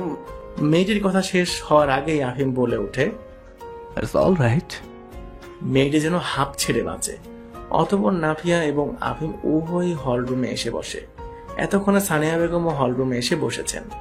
আফিম আসতেই তিনি আফিমকে উদ্দেশ্য করে বলে ওঠে, আফিম, ইয়া মম, আজ বাইরে কোথাও ঘুরতে যেতে চাইছি। যাওয়া যায়। ভাবছি আমাদের পুরানো বাড়িটাই যাই। 2 বছর হলো যাওয়া হয় না। ঠিক আছে, রবি মামাকে বলে দিচ্ছি বাড়িটি পরিষ্কার করিয়ে রাখতে। বেশ। ঠোঁটে হাসি নিয়ে বলে ওঠে সানিয়া বেগম। গাড়ির ড্রাইভিং সিটে বসলো আফিম। আজ সেই ড্রাইভ করবে। তার পাশের সিটে বসলো সানিয়া বেগম এবং পেছনের সিটে দাদি এবং নাফিয়া। ঠিক 3টে বাজতেই রওনা হলো তারা আফিমের পুরনো বাড়ির উদ্দেশ্যে। প্রায় 2-3 ঘন্টার রাস্তা। শহর ছাড়িয়ে একটি মফস্বল এলাকাতেই আফিমদের পুরনো বাড়িটি অবস্থিত। শহর পেরিয়ে সেই এলাকাটির কাছাকাছি আসতেই দেখা যায় রাস্তার দুপাশে জনবসতিহীন বিরাট জায়গা জুড়ে শুধু হরেক রকমের গাছপালা। রাস্তাটি একদম পাকাপোক্ত হলেও আশেপাশের দৃশ্যমান সবকিছুই নাফিয়াকে গ্রামের অনুভূতি দিচ্ছে। এতগুলো বছর পর সে গ্রামের মতো একটি জায়গায় যাচ্ছে, ভাবতেই এক রাশ ভালো লাগা এসে নাফিয়ার মনে জায়গা করে নেয়। বাইরের দৃশ্য নাফিয়ার ভেতরে যে মুগ্ধতা সৃষ্টি করেছে তার বহিঃপ্রকাশ তার ঠোঁটের হাসির মাধ্যমে প্রকাশ পাচ্ছে। লুকিং গ্লাসের সাহায্যে আফিম ও নাফিয়া সেই মুগ্ধতার হাসির সাক্ষী হয়ে যায়। সন্ধে নেমে এসেছে, আকাশটাও ধূসর রং ধারণ করেছে এবং সূর্যের তাপ জানিয়েছে বিদায়। চারদিকে বয়ে চলেছে ঠান্ডা ঠান্ডা বাতাস। আফিমদের পুরনো বাড়িটির ঠিক পুরনো দিনের বাড়িগুলোর মতোই। নেই কোনো আধুনিকতার ছোঁয়া। বাড়ির সামনেই এক মস্ত বড় উঠোন। সেই উঠোনের চারপাশ দিয়ে আছে বিভিন্ন গাছগাছালি। জায়গাটায় গাছগাছালি বেশি থাকায় বাতাস যেমন বেশি, ঠিক তেমনই দূষণমুক্ত ও অক্সিজেন সমৃদ্ধ নির্মল নিঃশ্বাস মুগ্ধতার সাথে নিজের মাঝে টেনে নেওয়া যায়। ভূতের ভয় পাওয়ারও সুযোগ নেই, কারণ আফিমদের বাড়ির সামনে ছোট্ট মোটামুটি পাকাপোক্ত একটি রাস্তা এবং রাস্তার ওপাশে আরেকটি বাড়ি আছে। আফিমদের বাড়ির দুপাশেও দুটো বাড়ি আছে, কিন্তু মধ্যবর্তী দূরত্ব অনেক। রাতে মাছের বিবিকিউ খাওয়া হবে, আগে থেকেই পরিকল্পিত ছিল, তাই সন্ধে দিয়েই প্রস্তুতি শুরু হয়ে গিয়েছে। বাড়ি থেকে মেরিনেট করা আনা মাছ এনেছিলেন সানিয়া বেগম, আর যা যা প্রয়োজন তার ব্যবস্থা করেছেন রবি চাচা। বিবিকিউ তৈরির সময় সবাই উঠোনে বসেই আড্ডা দিবে, সেই পরিকল্পনা অনুযায়ী উঠোনে ছোট ছোট বেশ কয়েকটি বসার জন্য মোড়া পাতানো হয়েছে। আফিম একটি হাতা কাটা গেঞ্জি পরে বিবিকিউর জন্য উঠোনে চুলা ঠিক করছে। বিন্দু বিন্দু ঘাম জমেছে তার মুখে ও শরীরে। চুলগুলো এলোমেলো এবং কিছু অবাধ্য চুল তার কপালে ছড়িয়ে ছিটিয়ে আছে। এই মুহূর্তে আফিমকে কেউ দেখলে মুগ্ধ হতে বাধ্য। নাভিয়া আফিমের থেকে কিছুটা দূরে ঠিক সামনে বরাবর একটি মোড়ায় বসে আছে। তার পাশে দাদি ও সানিয়া বেগম গল্প করছে। সে গল্পে নাভিয়ার মনোযোগ নেই, সে তো তার সামনের বরাবর চুলা সেট করতে থাকা এক সুদর্শন পুরুষকে দেখতে ব্যস্ত। চুলা ঠিক করার মাঝেই আফিম হঠাৎ চোখ তুলে তাকায় নাভিয়ার দিকে। দেখে নাভিয়া এক দৃষ্টিতে তাকিয়ে আছে তার দিকে। আফিমের দিকে চোখ পড়তেই চোখ সরিয়ে নেয় নাভিয়া। আবারও এক বিব্রতিকর পরিস্থিতিতে পড়তে হলো তাকে। নিজের উপরে রাগ হচ্ছে নাভিয়া। কেন সে বিনা কারণে আজকাল এতটা দেখছে এই পুরুষটাকে? কই, সে তো ইচ্ছে করে দেখে না, অনিচ্ছাকৃতই তো বারবার চোখ দুটো এই পুরুষটাতেই আটকে যাচ্ছে। নিজের উপর বিরক্ত হচ্ছে সে। এদিকে নাভিয়ার দিকে থাকাটা বেশ কিছুটা সময় ধরেই বুঝতে পারছিল আফিম, তাই সে ইচ্ছাকৃত ভাবেই হুট করে তাকায় নাভিয়ার দিকে, যেন চোর হাতে হাতে ধরা পড়ে। চোখে চোখ পড়তেই নাভিয়ার চোখ সরিয়ে নেওয়া ও লজ্জা পাওয়ার বিষয়টি বেশ উপভোগ করে ওঠে আফিম। ঠোঁটে বাঁকা হাসি ফুটিয়ে আবারও নিজের কাজে মনোনিবেশ করে সে। আফিমরা এ বাড়িতে দীর্ঘ কয়েক বছর কাটিয়েছে বলে প্রতিবেশীদের সাথে সম্পর্ক বেশ ভালো তাদের। আফিমরা এসেছে জেনে প্রতিবেশী দুজন মহিলা ও দুটি মেয়ে আসে তাদের সাথে দেখা করতে। সানিয়া বেগমের অনুরোধে রাতের খাবার সেরিয়ে যাবেন বলে ঠিক করেন তারা। সবাই গোল করে বসে গল্পে মেতে আছে। নাভিয়াও গল্পে যোগ দিয়েছে, কিন্তু আফিমের এদিকে বিন্দু পরিমাণ আগ্রহ নেই। সে ব্যস্ত রবি চাচার সাথে খাবারের ব্যবস্থা ও অন্যান্য কাজ নিয়ে। আজকের খাবার তালিকায় যা আছে তার কিছু কিছু পদ আফিম রান্না করবে। আফিমের রান্না বেশ মজা হয়, তাই সানিয়া বেগম এবং দাদি উভয়ই নিশ্চিন্তে ছিলেন। আফিম ও নাফিয়া দুজনেই দুজনের মতো ব্যস্ত হলেও ফাঁকে ফাঁকে আর চোখে একে অপরকে একটু একটু দেখে নিচ্ছে। ভাগ্যক্রমে এবার আর একে অপরের চোখেও চোখ পড়ে না। বেশ লম্বা সময় ধরে গল্প চলার পর ঠিক 9টা বাজতেই রবি চাচা আসেন সবাইকে খেতে ডাকে। সবাইও আর দেরি না করে খাওয়ার জন্য উঠানে বিছানো একটি বড় পাটিতে যেয়ে বসে পড়ে। উঠানেই খাওয়ার ব্যবস্থা করার কারণ হলো উঠোনের পরিবেশটা বেশ সুন্দর। ঠান্ডা বাতাস তো বইছেই, সেই সাথে বেশ কয়েকটা হারিকেন জ্বালিয়ে রাখার ফলে জায়গাটি হলদে বর্ণ ধারণ করেছে এবং হারিকেনগুলো দেখতেও বেশ সুন্দর লাগছে। সেই সাথে সেকেলে একটা অনুভূতি আসছে যখন বিদ্যুৎ ছিল না এবং মানুষ আগুন দিয়ে রাতে কাজ করত। মাথার উপরে আছে প্রকাণ্ড আকাশ এবং তার বুকে ঝুলে আছে মস্ত বড় চাঁদ। বাতাসে গাছপালাগুলো নড়ছে এবং শব্দগুলো মনে অন্যরকম অনুভূতি জাগাচ্ছে। মশার জন্য রবি চাচা ধূপ ব্যবহার করেছেন, ফলে মশা তেমন নেই। আর দু চারটা যা আছে তার কামড় এই পরিবেশের মুগ্ধতার কাছে অতি নগণ্য। বলে রাখা ভালো, মশা মাছি তাড়ানোর প্রাচীন একটি পদ্ধতি হলো ধূপ। এটি সম্পূর্ণ প্রাকৃতিক হওয়ায় শরীরের কোনো ক্ষতি করে না। বাংলাদেশের সিলেট ও চট্টগ্রামের পাহাড়ি অঞ্চলে ধূপ গাছ জন্মে। গাছের কাণ্ড থেকে যে নির্যাস বা আঠা পড়ে তা দিয়ে তৈরি হয় ধূপ। এই পরিবেশে নাফিয়ার মনে হচ্ছে সে যেন আধুনিকতার যুগ হতে অনেক পিছিয়ে প্রাচীনকালে পৌঁছে গিয়েছে। ভালো লাগা, মুগ্ধতা গ্রাস করছে তাকে। কিছুটা সময়ের মাঝেই সকলের সামনে খাবার উপস্থিত করা আরম্ভ হয়। রবি চাচা ও আফিম উভয়ই একে একে খাবার এনে পাটির মধ্যখানে রাখছে। খাবার তালিকায় আছে কোরাল মাছের বিবিকিউ, নান, মুরগি ঝোল করে রান্না করা, গরুর মাংস ভুনা, সালাদ, সাথে সাদা ভাতও আছে। যারা নান খাবে না তারা সাদা ভাত খেতে পারবে। অতঃপর সবাই মিলে খাওয়ার পাট চুকিয়ে প্রতিবেশীরা বিদায় নেয়। প্রতিবেশীদের বিদায় দিয়ে সবাই যে যার কক্ষে ঘুমোতে চলে যায়। এ বাড়িতেও নাভিয়াকে দাদির পাশের রুমটি দেওয়া হয় ঘুমাবার জন্য, কিন্তু রাত 12টা বাজতে চলল নাভিয়ার বিন্দু পরিমাণ ঘুম আসছে না।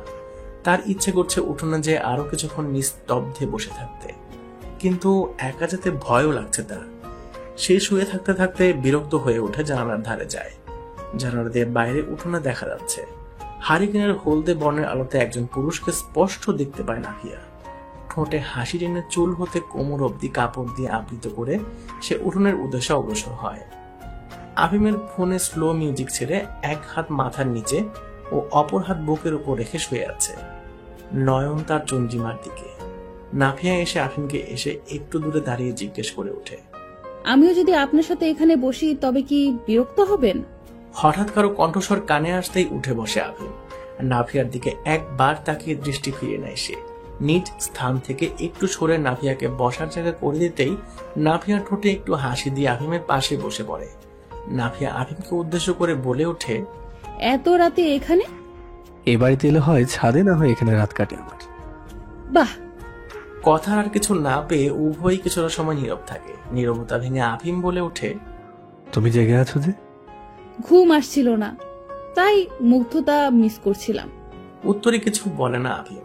নাফিয়া বলে ওঠে, এখানে আপনার কোনো বন্ধু মহল নেই? বন্ধু নামক সম্পর্কটি আমার জীবনে নেই। অবাক হয় নাফিয়া। বিস্মিত কণ্ঠে নাফিয়া জিজ্ঞেস করে, কেন? গম্ভীর, কথা কম বলা আর আলাদা ব্যক্তিত্বের হওয়ায়। তাতে কি হয়েছে? আমার তো মনে হয় আপনি অনেক ভালো বন্ধু হওয়ার যোগ্য। এতক্ষণ অন্যদিকে তাকিয়ে থাকলেও এই কথায় নাফিয়ার দিকে দৃষ্টিতে নিক্ষেপ করে আফিম। আফিমের চোখে চোখ রেখে নাফিয়া তার ডান হাতটি আফিমের দিকে বাড়িয়ে দিয়ে বলে ওঠে, বন্ধু হতে পারি? একবার নাফিয়ার হাতের দিকে তাকিয়ে দৃষ্টি সরিয়ে নাফিয়ার চোখের দিকে তাকায় আফিম। ঠোঁটে বাঁকা হাসি ফুটিয়ে নাফিয়ার বাড়িয়ে দেওয়া হাতটা ধরে এক হ্যাঁচকাটানে নাফিয়াকে একদম নিজের কাছে নিয়ে আসে আফিম। উভয়ে একে অপরের এতটা কাছে যে উভয়ের ঠোঁট জোড়ার মধ্যবর্তী দূরত্ব বেশ কয়েক ইঞ্চির। আফিমের এমন কাজে নাফিয়া চমকে যায়। সেই সাথে আফিমের এতটা কাছে আসায় তার হৃদস্পন্দন কয়েকশো গুণ বেড়ে গিয়েছে। আফিম ঠোঁটে বাঁকা হাসি নিয়েই মৃদু স্বরে বলে ওঠে, আর কি কি হওয়ার যোগ্য আমি? মুহূর্তেই এক রাশ লজ্জা আর অদ্ভুত অনুভূতিতে ছেয়ে গেল নাফিয়ার হৃদয়। আফিমের দিকে তাকিয়ে থাকাটা বেশ দুষ্কর মনে হচ্ছে তার কাছে, তাই চোখ জোড়া নামিয়ে নেয় সে। হারিকেনের এই হলদে আলোতে নাফিয়ার লজ্জারাঙা চেহারাটা এতটাই মোহনীয় লাগছে যে আফিম নিজের অজান্তেই একটি ঘোরের মাঝে বিলীন হয়ে যেতে আরম্ভ করে। কিছু না ভেবে আফিম একটু একটু করে এগিয়ে যেতে থাকে নাফিয়ার ঠোঁটের দিকে। আফিমের ঘন নিঃশ্বাস নিজের মুখের উপর অনুভব করতেই নাফিয়া আধো আধো চোখে আফিমের দিকে তাকায়। আফিম ঘোর লাগা দৃষ্টিতে তাকিয়ে আছে তার ঠোঁটের দিকে। নাফিয়া খুব করে যাচ্ছে আফিমকে আটকাতে, কিন্তু কেনই যেন সে অনুভব করছে তার পুরো শরীর অবশ হয়ে গিয়েছে। সে কোনোভাবেই পারছে না আফিমকে বাধা দিতে। তবে কি কোথাও না কোথাও সেও চায় এটি? আফিম আর নাফিয়ার ঠোঁট জোড়ার মাঝে ঠিক 2 ইঞ্চির দূরত্ব অবশিষ্ট। ঠিক এমন সময় হুট করে হারিকেনের কেরোসিন শেষ হয়ে আলো নিভে যায় এবং পুরো জায়গাটি অন্ধকারাচ্ছন্ন হয়ে পড়ে। অমনি ভয়ে আফিমকে জড়িয়ে ধরে নাফিয়া। হঠাৎ ঘোর কেটে যাওয়ায় আফিম একটু অপ্রস্তুত হয়ে পড়লেও নিজের বুকে নাফিয়ার অস্তিত্ব অনুভব করার অনেকটা অন্যরকম ভালো লাগা কাজ করে তার। এক হাতে নাফিয়াকে জড়িয়ে ধরে অপর হাতে ফোনের লাইটটি জ্বালায় সে। আলোর উপস্থিতি টের পেয়ে নাফিমের বুক হতে আলতো করে মাথা তুলে আফিমের দিকে তাকাতেই দেখে আফিম তার দিকে চেয়ে আছে, ঠোঁটে সেই বাঁকা হাসি নিয়ে। ভীষণ লজ্জা এসে ভিড় জমায় নাফিয়ার মনে। সে আর দেরি না করে আফিমকে ছেড়ে নিজের কক্ষের দিকে দৌড়ে পালায়। এদিকে নাফিয়ার কাজ দেখে হেসে দৌড় দেয় আফিম। সকালে আফিম, দাদি, সানিয়া বেগম, নাফিয়া সবাই প্রস্তুত হয়ে বের হয় পুরনো বাড়ির আশপাশটা ঘুরে ঘুরে দেখতে। আজ গাড়ি নিয়ে বের হয়নি তারা। সানিয়া বেগম ও দাদি তাদের পুরনো স্মৃতিগুলো নিয়ে কথা বলতে বলতেই হাঁটছে। এদিকে তাদের পেছনেই আফিম ও নাফিয়া নীরবে হাঁটে চলছে। হাঁটার মাঝে আর চোখে একে অপরকে একটু দেখছেও বটে। অনেকটা হাঁটার পর নাফিয়া দেখে বেশ বড় একটা খালি মাঠ এবং এর কিনারায় 5-6টির মতো ঘোড়া বেঁধে রাখা। একজন লোক এই ঘোড়াগুলোর সাথে দাঁড়ানো।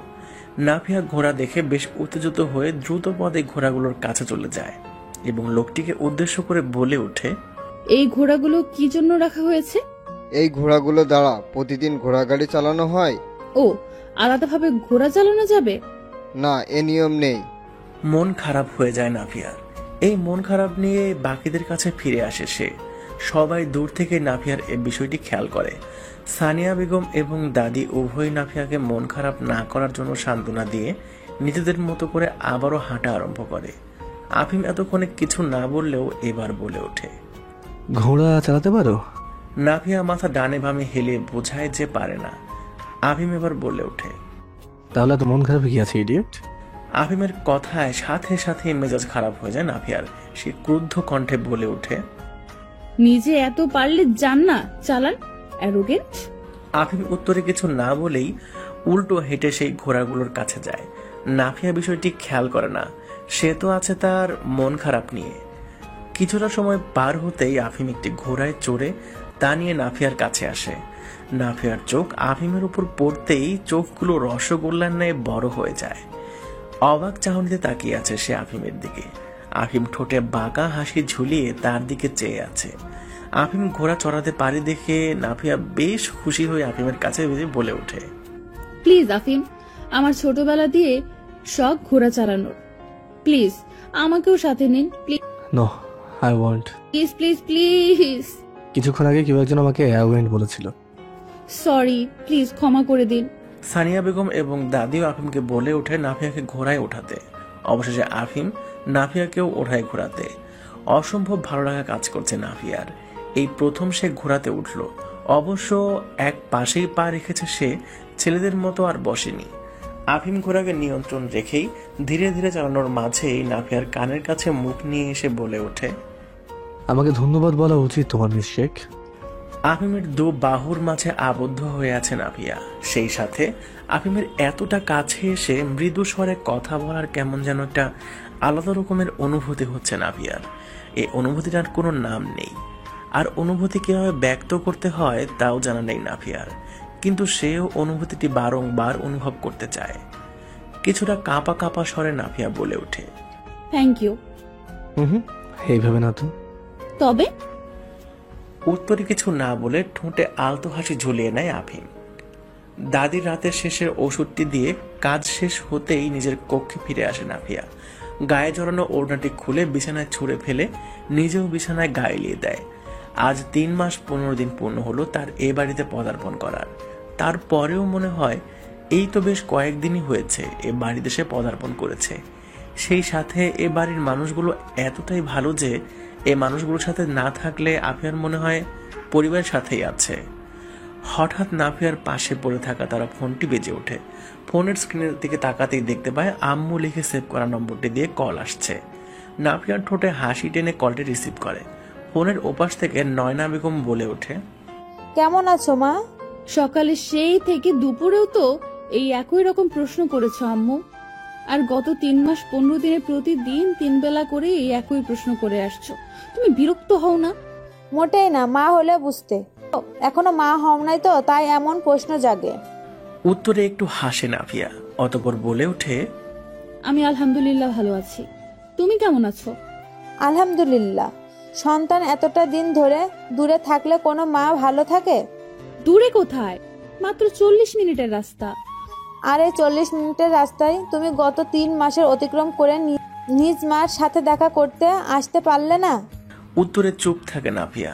নয়না বেগম আবারও বলে ওঠেন, নিজের মা বাবা বোন কারোর কথাই কি তোমার মনে পড়ে নাই?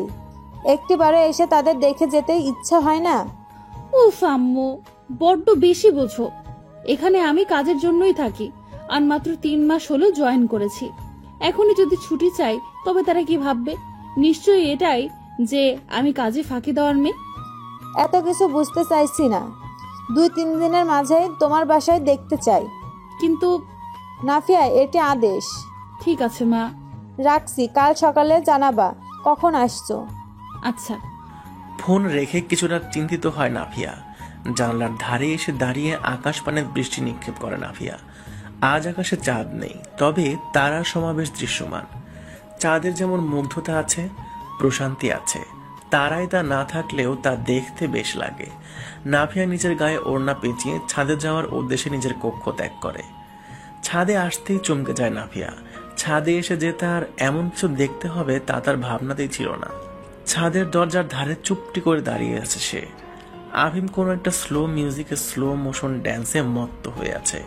বাইরের জগতের কোনো কিছুই তাকে প্রভাবিত করছে না।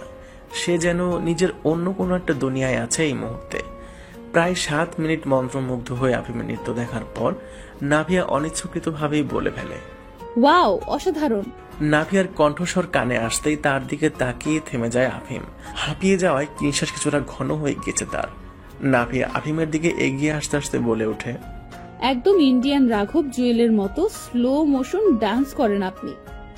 এতটা সুন্দর স্লো মোশন ডান্স কোত্থেকে শিখেছেন? প্যান্টের পকেট হতে নিজের রুমালটি বেরিয়ে মুখ মণ্ডল বিন্দু বিন্দু জমা হওয়া ঘাম মুছে নেয় আফিম।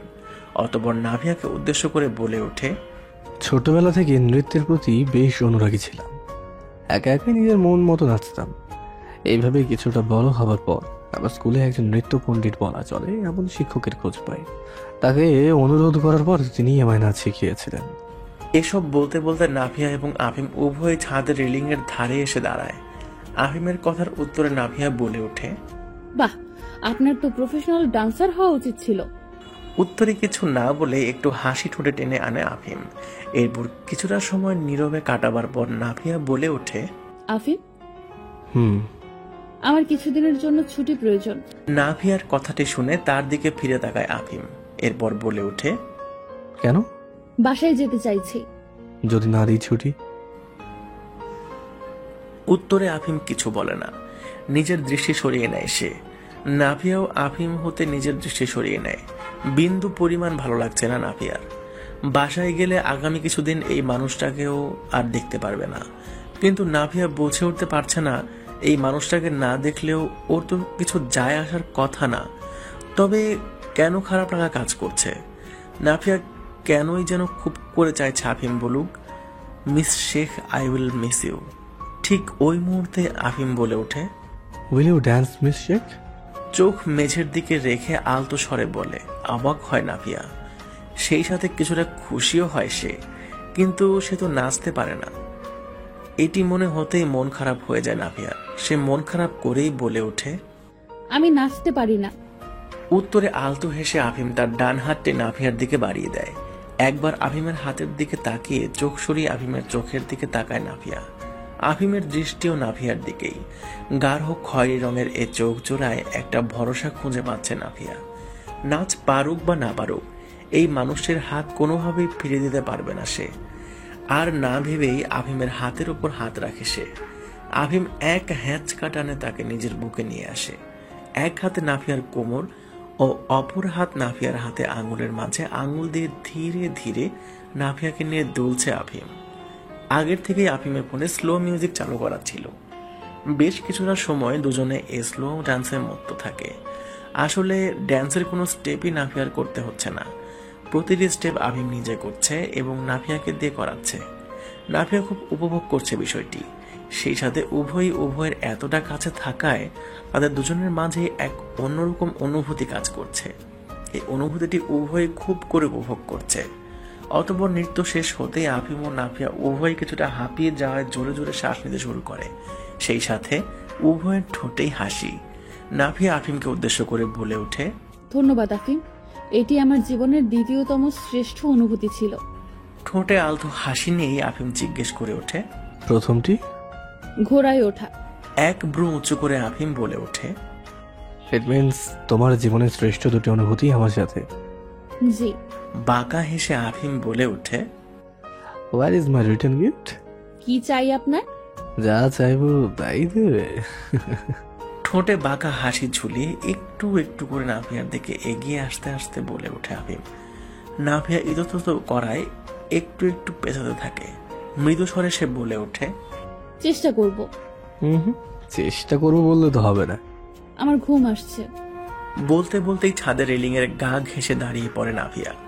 সামনে থেকে নাভিয়ার দু পাশে দু হাত রেলিং এ চেপে ধরে আফিম বলে ওঠে, আগে বলো যা চাইবো তাই দেবে কি? ভীত কণ্ঠে নাভিয়া বলে ওঠে, আচ্ছা।